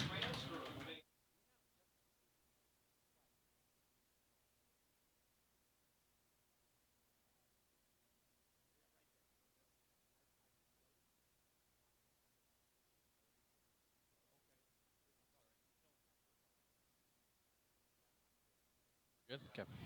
So yeah, you mentioned the Shelley offensive line. They were actually, the entire group was the player of the game in that Blackfoot game.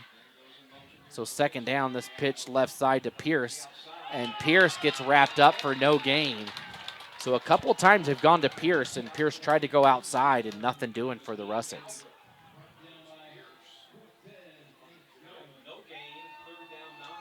Yeah, 3rd and long for the Russets. See what they can do. They did pick up some bigger 3rd downs in the first half. Got to keep this drive alive. Skyline, it looked most likely a passing down for the Russets, but we'll see if Skyline kind of loads the box expecting run. So this time they're going to throw it on third down and open, streaking wide open. They're going to sack it, and the ball came out. Did it? No.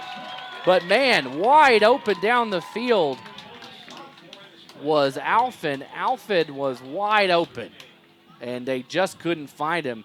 Maybe Nelson didn't want to take that shot, but, man, tough break if you're a Shelley fan, as it's going to be fourth down. They'll be forced to punt. Another 3 and out. That's 2 in a row now for Shelley.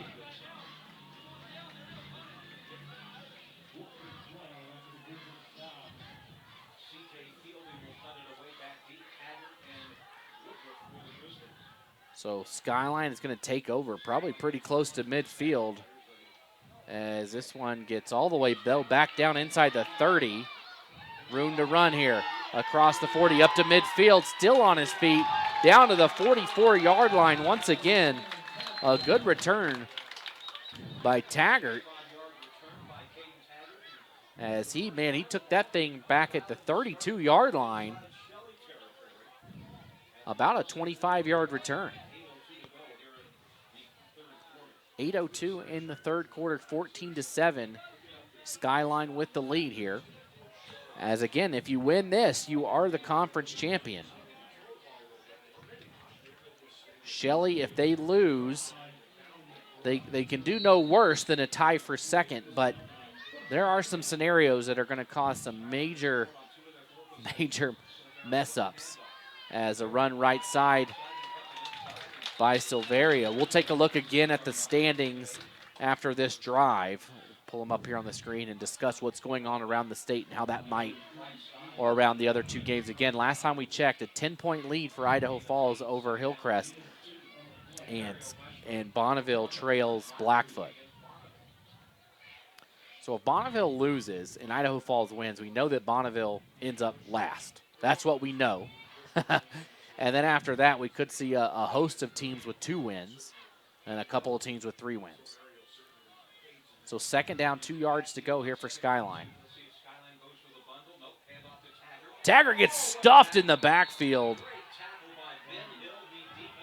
Ben Hill wraps him up and drops him down. Now it's a third, and you got to think about it, right? Yeah. Yeah, that was a great job by that Shelley defender. He got in the backfield and met Caden Taggart coming across there and stuffed that one for a loss.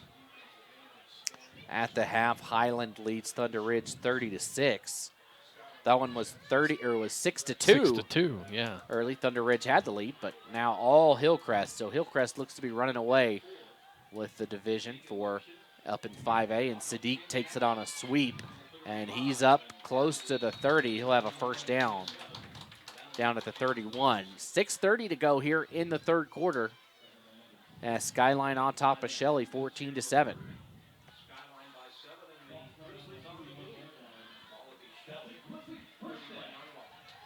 Yeah, Skyline's not afraid to run the ball tonight, and rightfully so. Just get it into the hands of your playmakers and see what they can do.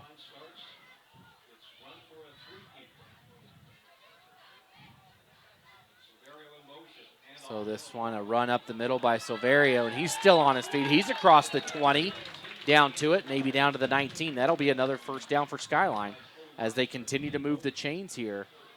As we are under 6 minutes to go in the third quarter. And a touchdown here, I think, would be a big lead for Skyline if they can get up 2 scores. The way this game has gone, it is a fast-moving game. There's not a lot of possession opportunities in this one. No, both teams seem to be perfectly content with running the ball, and you get up by 2 scores, you know, in a game like this, it's big. Right side for Silverio, and he's pushed, and he's going to bounce off and go in for the touchdown. A 19-yard score by Silverio, as now Skyline has taken a 2-score lead. Yeah, he just kept running. You'd think that he would get tackled a couple times there and broke a few tackles, made another burst out to the outside, and got all the way in there in the end zone. That score at the 5:32 mark of the third quarter.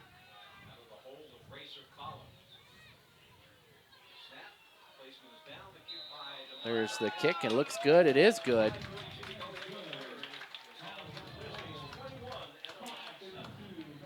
Skyline now up by 2 touchdowns on that 19-yard run by Abram Silverio.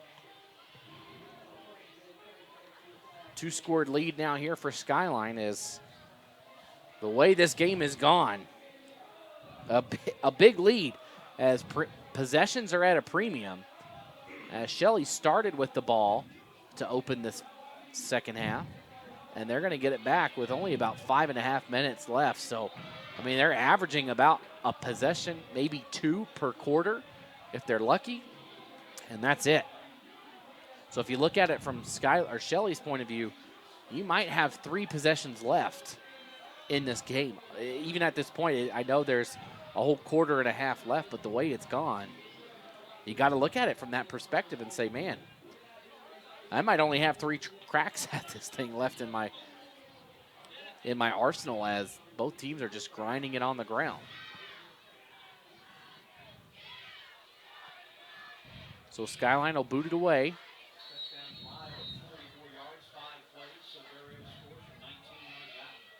There's the kick back deep. And that one going to go again out of the back of the end zone. So again, the 20-yard line is the spot for Shelley to take over as they weren't able to do anything on that last drive. Ended up turning it over they punted it, but a great punt return set up the ball inside Russet territory on that big, about 26-yard return by Taggart. And then the touchdown run by Silverio. Made it 21-7 right now, Skyline in control. So 1st and 10 from the 20. And Nelson's going to throw it. He pumps fakes, and he's got a man on the left side. And there's the flag. Yeah, they don't like it down here, but he was all over his back. You could see the contact before the ball got there, and I don't know if it was needed either. No, it would have had to been he had to make a lot of adjustments on that throw as it was coming into him, and I don't know if he would have been able to come down with that catch anyway. So it's going to be a pass interference against Skyline, so move it 15 yards. And, hey, Shelley they benefited from a penalty on a drive on their touchdown score. So we'll see if they can take advantage of another penalty here on this drive.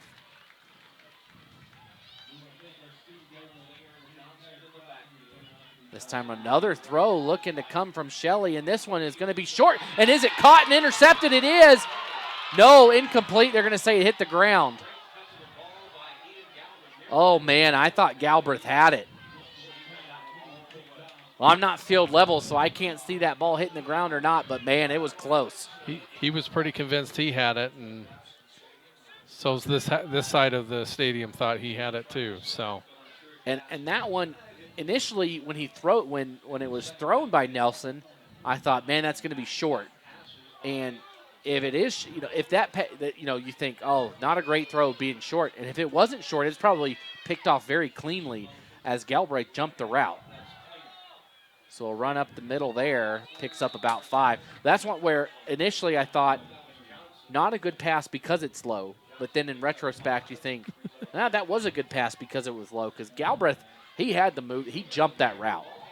And if that ball is any higher, he probably picks it off with ease. And a Skyline ball.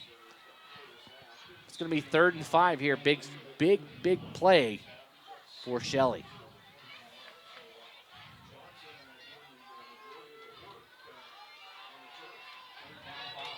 Some other scores. Snake River all over Preston right now, 27-13.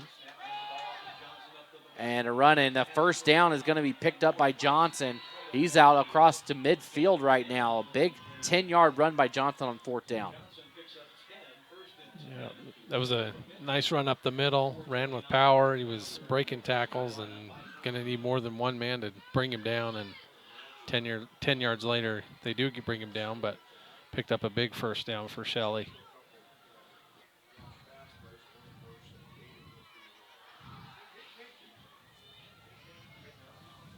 So 1st and 10 from right at midfield for Shelley as they've been able to use a penalty and a big run on third down to get to midfield.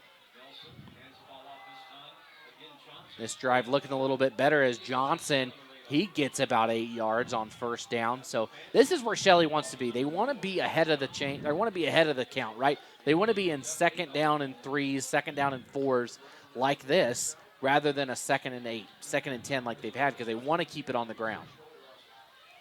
Yeah, they may be down by 2 scores, but they don't want to, like I said at the beginning of the game, they don't want to get out of their rhythm. I think this is where they're going to be able to pick some, compete with Skyline in this regard by, keeping that Skyline offense on the sideline and them just running the ball, having that ball control.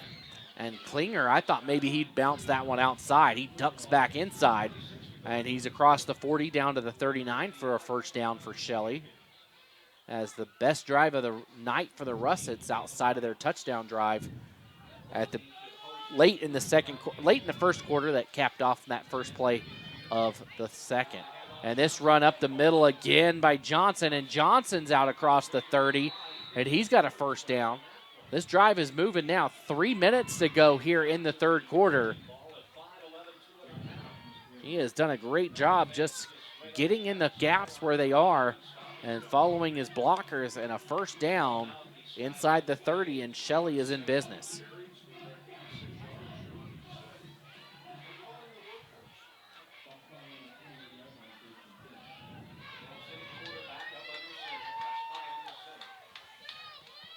This handoff goes right side, and nothing there as Klinger was trying to wait for a hole, and somehow he still picks up 5 yards.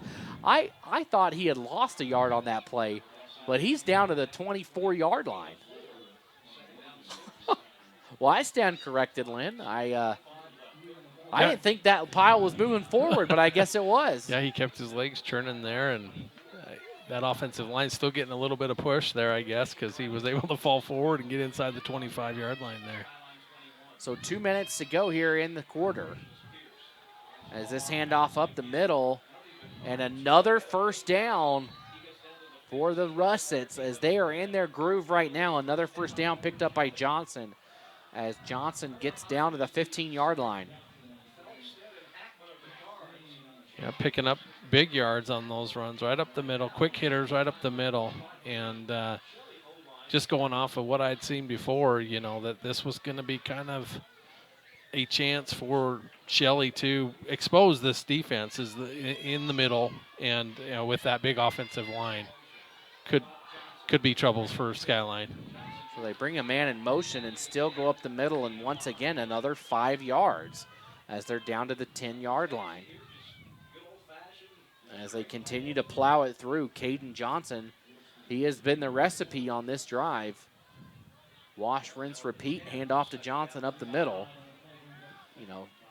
For you Excel fans, Control-C, Control-V, right? Copy-paste as he's up the middle.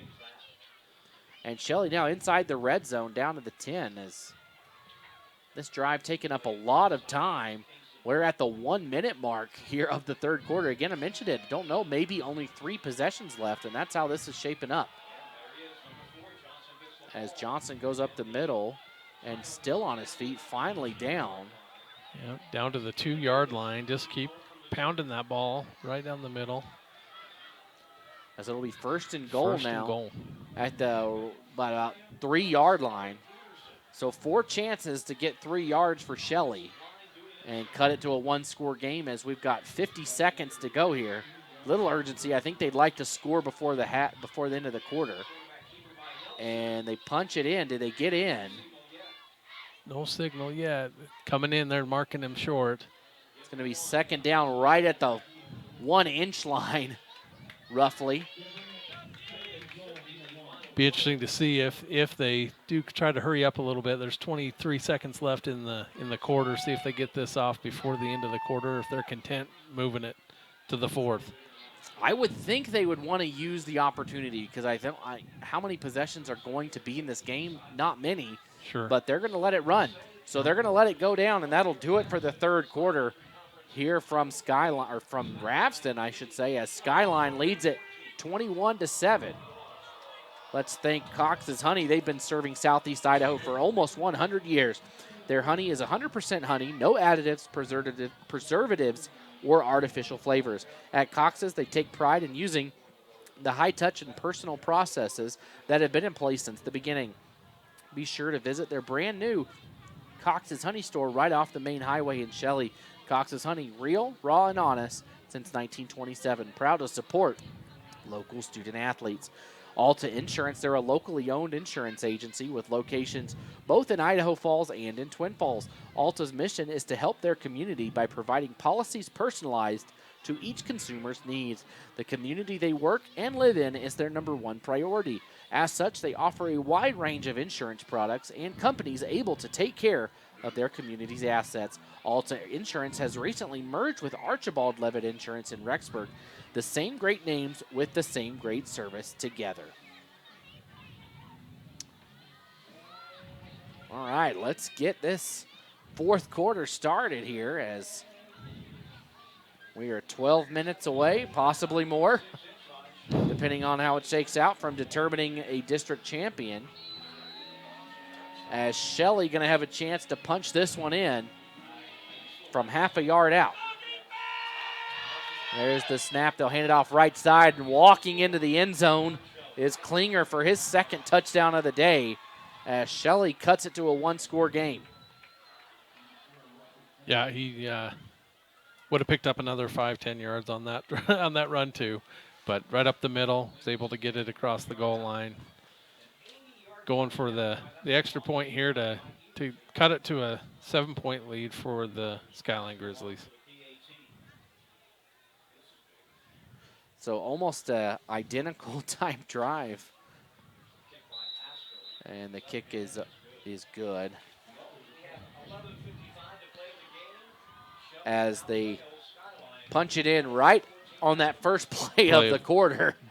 Almost identical to the way we started the second quarter.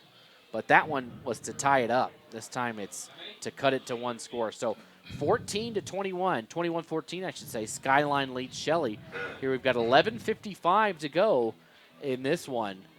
As you would think that a score from Skyline probably puts this one out of reach. Just from what we've seen, the way it's gone. Yeah. Now, if both teams come out and throw it 3 times in a row and go 3 and out, it's a different game. But sure. You imagine we see both teams keep it on the ground here in the second half, or in this fourth quarter, I should say. Yeah, it seems to be the way things are working out right now.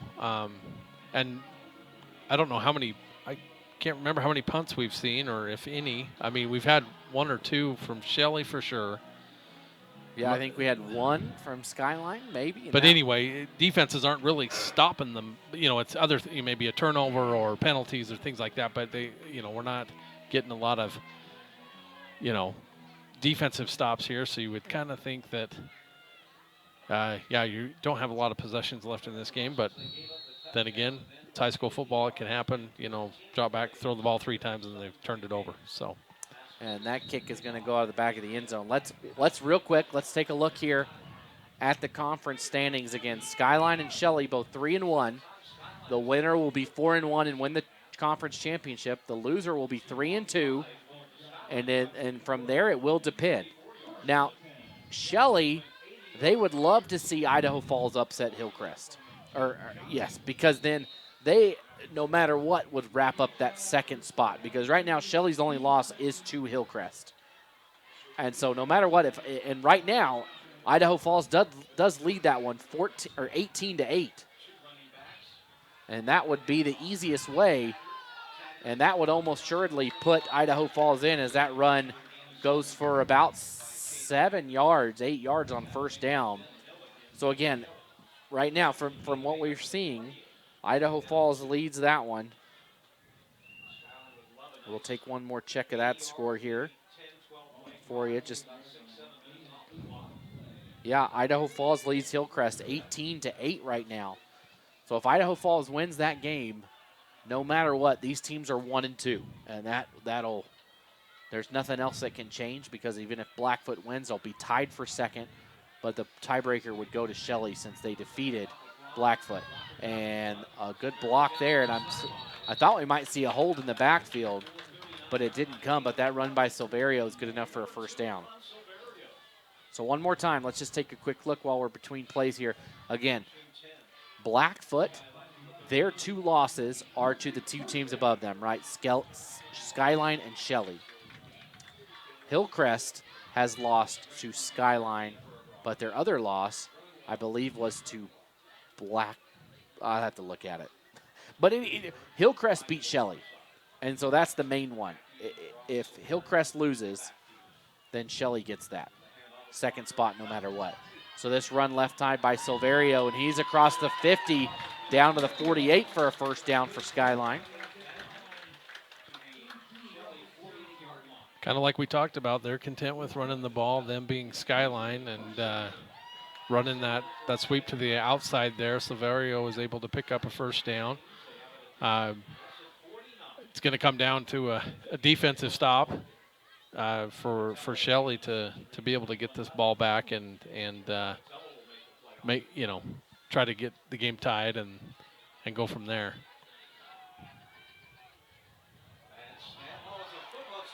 And who got that fumble? It looks like Hackey falls on it. He's going to lose about 6 yards on first down on that fumble. Looking over in the Treasure Valley, Middleton, and Cuna. That one, surprisingly, 14 all.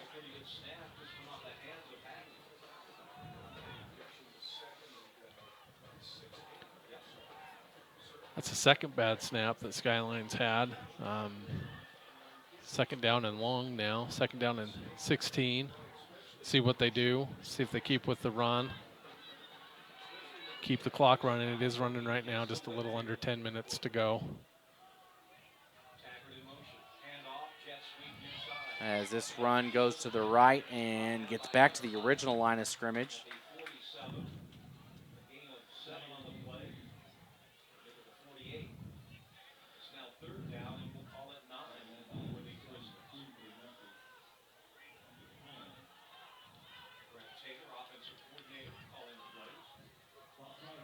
Yeah, third down and 9 with 9 minutes and 25 seconds left in the fourth quarter. This one to Sadiq, and Sadiq bobbled it, and that gave Shelley some time to get back there. So now a decision for Skyline. I would think that this would definitely be a punting zone, as now it's 4th and about 10 yards here with 9 minutes to go in this one. Yeah, it's going to be 4th and 10, and it does look like Hackey's coming to the sideline, so it should be a punt. So Shelley holds, and they're going to get another possession. Sadiq is their punter, which always keeps you on the edge, as far as how you would defend a punt. This punt also probably, going to be going into the wind. See what happens. And you see it. You see Shelley kind of lined up in almost a zone formation. Didn't want to, and that one almost got blocked. But a great punt, and that takes a Shelley bounce, but it comes back to the 15. Nonetheless, still a great kick to get it inside the 20, as it'll be first down and 10 yards to go for Shelley. 8:22 on the clock. So a chance to tie this one or even take the lead on a 2-point conversion. I guess that's a conversation that has to come up in this one. If Shelley takes, 5-6 minutes off the clock, which they can do they go for 2 late in that and put the pressure on Skyline? I trust Shelley to pick up a couple yards in that situation. It'll be an interesting decision if it needs to be made, as that run on first down picks up about 4 yards. If Shelley scores here, there's not going to be much time left. I would assume around 2.5 to 3 minutes, as we are now at the 8-minute mark. Look at them out there. They're going to take their time on this one. Yeah, they're in no hurry. And no really reason to be in hurry. In a hurry. You're down by one score. Keep going with what worked for you in the third quarter. Ultimately, first play of the fourth quarter, and see what happens. As this handoff picks up about 2.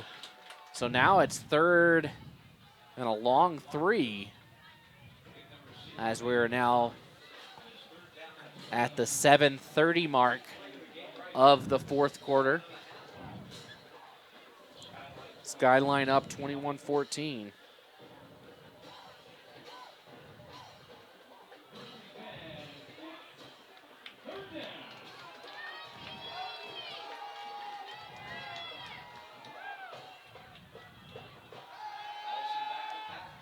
And the throw is intercepted. Intercepted by Skyline.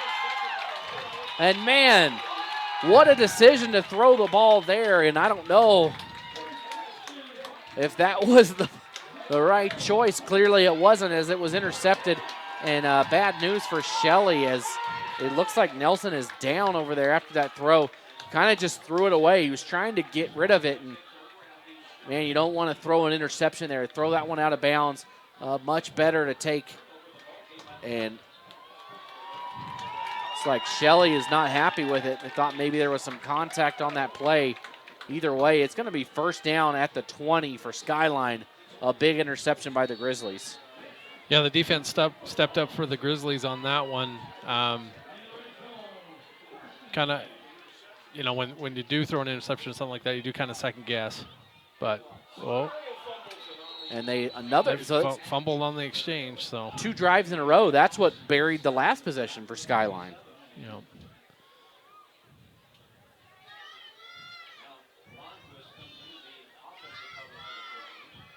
Not quite sure on that handoff on that mesh if the Severio's already picking his hole, figuring out where he's going to be going before he's really getting that ball secure before he goes to take off. But obviously he's handled a few handoffs in his day, so should be no guessing on that. So 2nd and 16, 6 minutes to go.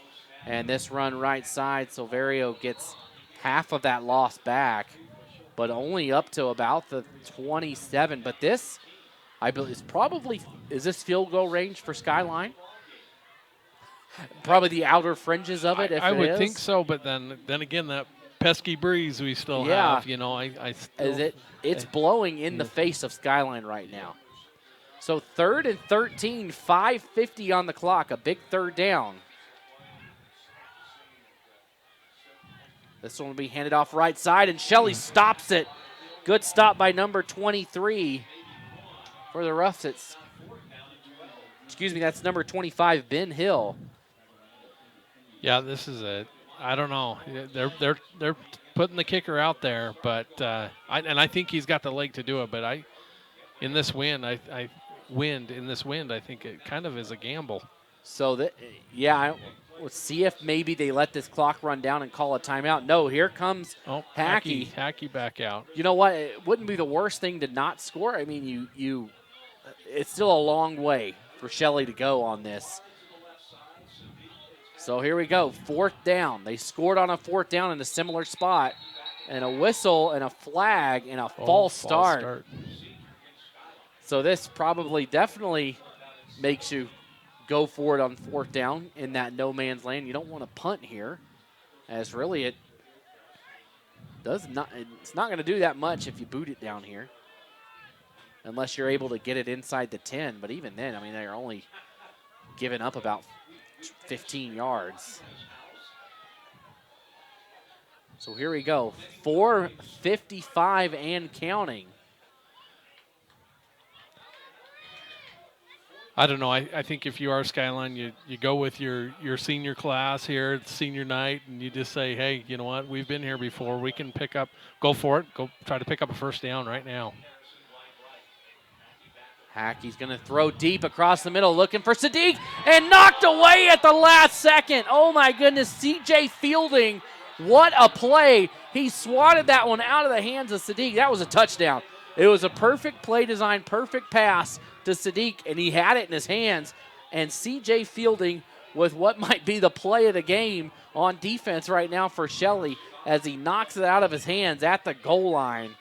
Because, man, that was a touchdown right there. Yeah, and that's what Skyline's done. You know, that's what they do and just put it up for Sadiq to go get it, had the opportunity, and Shelley was there for the defended pass and was, now they've got the stop that they needed and got 4.5 minutes to get down the field and tie this game. So good news for Shelley fans. Nelson's in there, quarterback. He was down after that interception, but now he's back in. So 4 minutes, 20 seconds on the clock. Shelley going to have a chance. You got to think if they punch it in, it's going to be near the end of this one. And decision time. If they punch it in, do you go for 2? I don't know. Your defense has played pretty well. It'll be an interesting decision when they get down there. I guess that's me. I would do it. Let's just get these 2 yards and get this win and get the district championship. But hey, you know what? You got to go 70 yards before you can go 2. As now it's 2nd and 7 from the 30. And a whistle here. A timeout. Timeout called by Shelley. So they burned the clock, and then they called a timeout. That's they only got 1 left now, I believe. Or they've got 2. It shows 2 on the board, but it also shows Skyline is having 3. And they took a timeout to talk about that 4th down play.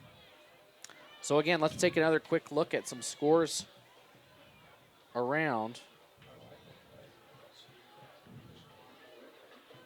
on the Friday Night Flash. You can find it on the homepage of IdahoSports.com.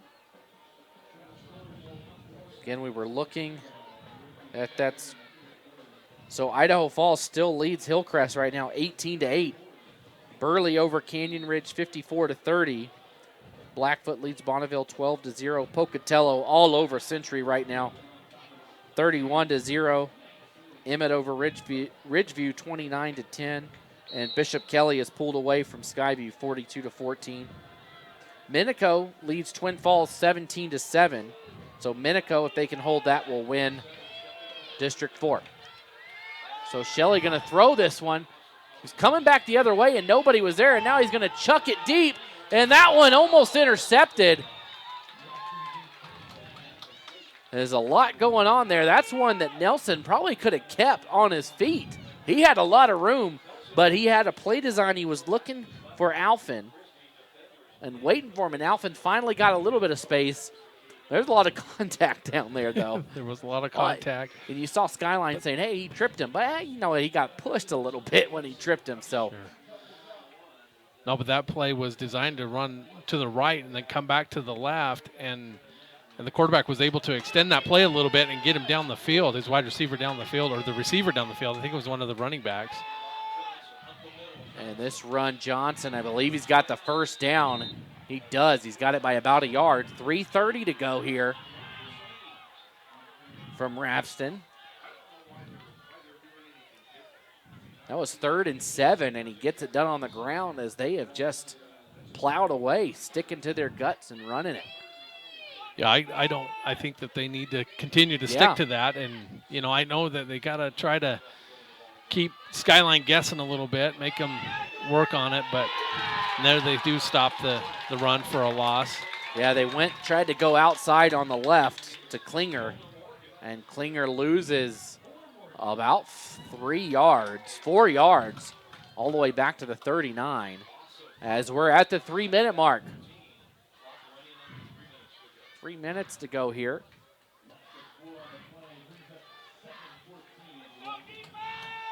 Shelley comes back out in another run formation, and they do so here as Johnson keeps it up the middle, and he gets stuffed. So now it's going to be 3rd and long, and this is what happens when you rely on that run game like Shelley does, where if you lose yards on 1st down, it is a deep hole to dig yourself out of.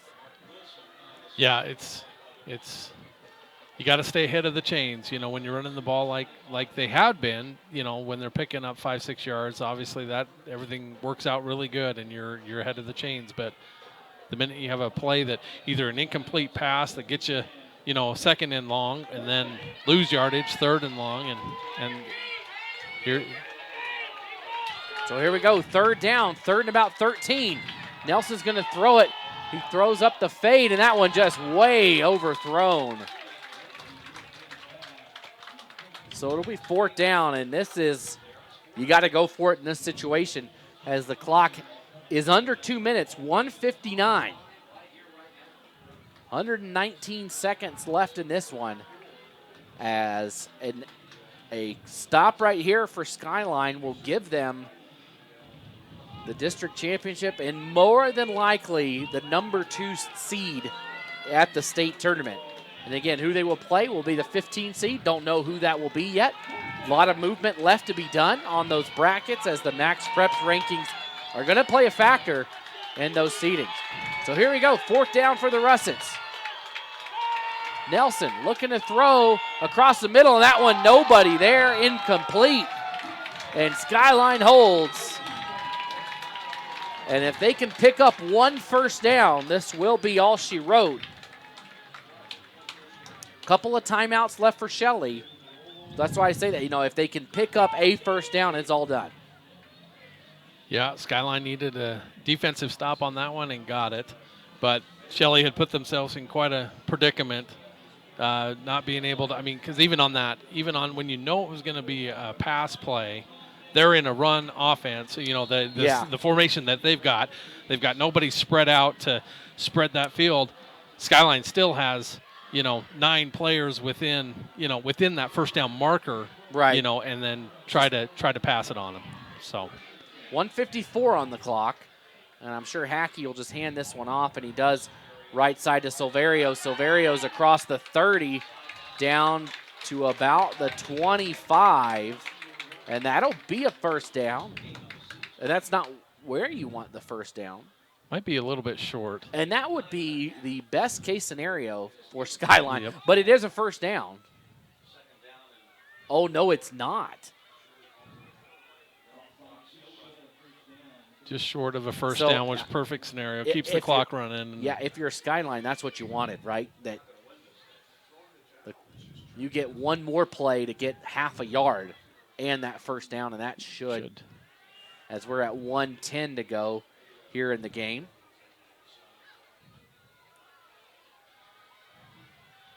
As this run in a first down by Silverio. And that should do it.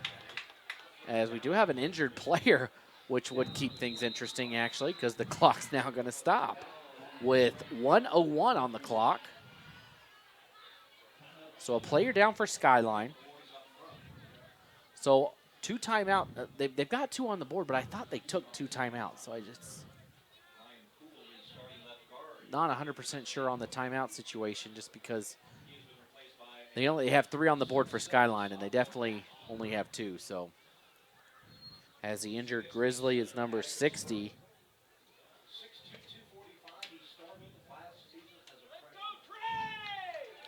Atticus Furman, a sophomore, 6'2", 245 pounds. That's a big sophomore. So Shelley takes the timeout. Said it was their second timeout. So okay, so Shelley has 1 more. And really, it's just victory formation here. They can only stop it 1 more time. And this is all but done. And stick around, we'll have the IdahoSports.com Player of the Game presented by the Idaho Transportation Department when this one's all said and done. Looks like the injury to that offensive lineman, now they're moving that player over to, so they got basically a new center, which could add a wrinkle to this too if a bad snap, but he's been warming up with Hackey over here on the sideline for that snap, but every snap was a shotgun. We've seen a couple of mishaps on that shotgun for Skyline. We'll see what happens, but all they really need to do is just get the ball in play, get the clock running again, and do it a couple times. Yeah. Shelley can stop the clock 1 more time. So a kneel down will do it. Well, Shelley will be able to stop it, but there's nothing else to be done here. A bad snap would change things. As Hackey's going to take the snap and run off the right side. Silverio, he's down inside the 10, and I believe he's close to a first down. And Shelley does call their last timeout. Now, that's dangerous, I think. You fumble that ball, I just don't understand continuing to run in a situation where you can knee it. Shelley uses their last timeout. There's probably about 55 seconds on the clock at that point, and it's second down. You take another knee, and it's over. We're out of here. Everybody start the buses, But 54 seconds to go now, 1st and 10, and they cannot stop the clock. So this should do it. Yeah, it's maybe they don't. I don't know.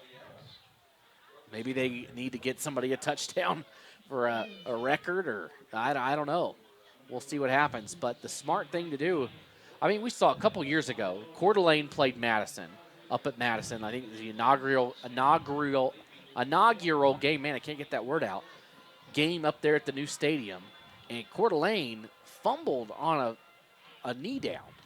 And Madison picked it up, and they ended up scoring and winning the game. So just play it safe, in my opinion, if you're Skyline. Well, the only reason why I brought that up is because that was a backup center. He was taking snaps on the side, and, okay. you know, it's like, you know, okay, I understand you do these snaps all the time, you know, whatever. You've seen a couple already mishaps during the game, but you know, and maybe they just do not go under center. But you had a backup center in there thinking maybe that could be it. But here's the snap, and they are going to hand it off right side. And Silverio gets down to the 1. And 45 seconds to go, and the clock is just drizzling away.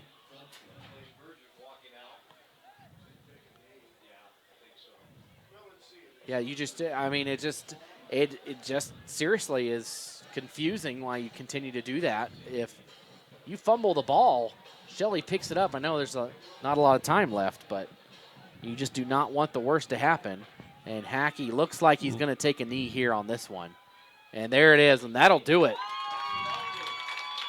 So Skyline has won the conference championship. They earn the automatic bid to state. Shelley should be there too, and they more than likely are going to be a top 5 seed, or a top 8 seed, I should say, with the home game. Again, check IdahoSports.com for all that information. We'll have it up as soon as we know it. We're going to take just a very quick break and be back with the ITD player of the game. If a pedestrian is hit by a car going 20 miles per hour, there's a 90% chance he will survive. At 30 miles per hour, the likelihood of survival decreases to 60%. And at 40 miles per hour, it goes down to 20%. 10 miles per hour makes all the difference. You're in the driver's seat. You have the power to save lives.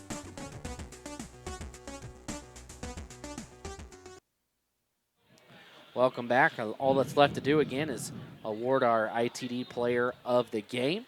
As you see there, we're going to go ahead and give that to Abron Silverio. Yeah, he scored a couple touchdowns for him in a tight game. They only had 3 total touchdowns. I don't know. I'd also maybe, you know, the defense came up with a big stop when they had to. But you know, a good game, kind of what I expected to happen.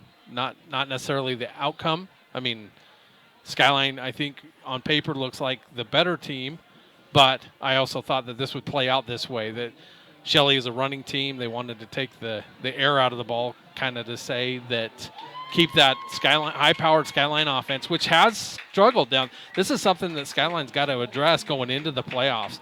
This offense has scored 13 points last week against Bonneville, who's, I don't know, mediocre, you know, and then their defense was decent. Right. They had a lot of turnovers. Skyline had a lot of turnovers. Going into the state playoffs is not the time to be playing this kind of ball for Skyline. Shelley, on the other hand, they're playing good ball. I mean, this is a good Skyline team. Right. Their strengths were Skyline's weaknesses. I felt, you know, with being able to run the ball on that defense, something that Skyline's going to have to address too is that defense.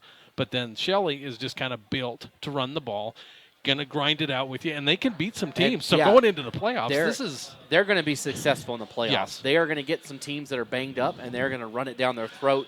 And these are 2 teams that we could very realistically see in the semifinals without any question at all. Sure, and another thing that's been really big that this fall, especially on this side of the state, we've had an awesome summer, or summer going into fall. We haven't seen any weather yet, you know, over on this side of the state as far as what would impact a game. Right. Shelley's built for a winter type game, you know, like a muddy field or snowing or whatever could happen in the playoffs that you're going to see in the state of Idaho by the middle of November, end of November. Even in Boise, you could see cold weather come into play, and Shelley is built for that. So, yeah, you didn't win tonight if you're Shelley, but you're still looking, hey, Oh, yeah. we've still got things that we can build on and things that need to, Yeah. you come into the playoffs with a loss. You've got things to work on. Skyline, on the other hand, this high-powered offense it's kind of been, faltering just a little bit. Something's not quite right there with them. Hackey, as far as being a senior, this should be, his time to shine. And the last 2 games, at least the 2 that I've seen, just hasn't been quite on with them. Yeah, they've struggled to throw the ball deep. They really got it done on the ground, which is what we expected to see from Shelley. But really, the run game from Silverio is what honestly kept Skyline alive in this one. And like you mentioned, weather was going to play a factor. You think Bishop Kelly is going to be the number 1 seed. Bishop Kelly plays outside, and they will be outside and at home all through the playoffs. So unless you're the number 2 seed, you're probably, there's a route that goes through Bishop Kelly, and that will be outside in the Treasure Valley. And then, you've got like you said, they're just awarding Skyline now with the district champion trophy right now. You're playing in the district championship game, so don't hang your head, Shelley. Yeah. You're here. However you got here, started out with 3 losses. You're still here. Don't hang your head. We've got things that, we need to clean up or we need to do a little bit better, but everybody does. You've punched your ticket to the playoffs. Yep. Now anything can happen. And like I said, I think Shelley right now, the way they're playing is a little bit more geared to doing some upsets, that taking the air out of the ball, maybe these higher. Right. Yeah, they're not a team that anybody wants to match up with. They're just a bad matchup problem, and they make you play their way. Sure. Shelley is not going to play other people's way. They're going to play their way and force you to play that way too. Yeah.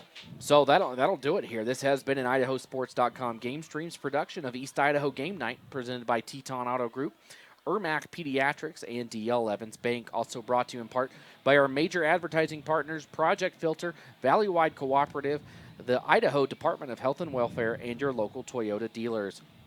I want to thank our local sponsors today, John Adams GMC, which is now Liberty GMC up in Rexburg, as well as Alta Insurance and Cox's Honey. Special thanks to everybody here at Rafson for helping us get all set up and get this game broadcast to you. Again, congratulations to our IdahoSports.com Player of the Game, presented by the Idaho Transportation Department. Again, that was Abron Silverio. Abron. Man, I get that name wrong. You tell me 1,000 times. Abron Silverio, our IdahoSports.com Player of the Game, presented by the ITD. Thanks for joining us again as Skyline wins the district championship 21-14 over Shelley. For Lynn Frank, I'm Logan Green, and everybody else behind the scenes at IdahoSports.com. We'll see you next week.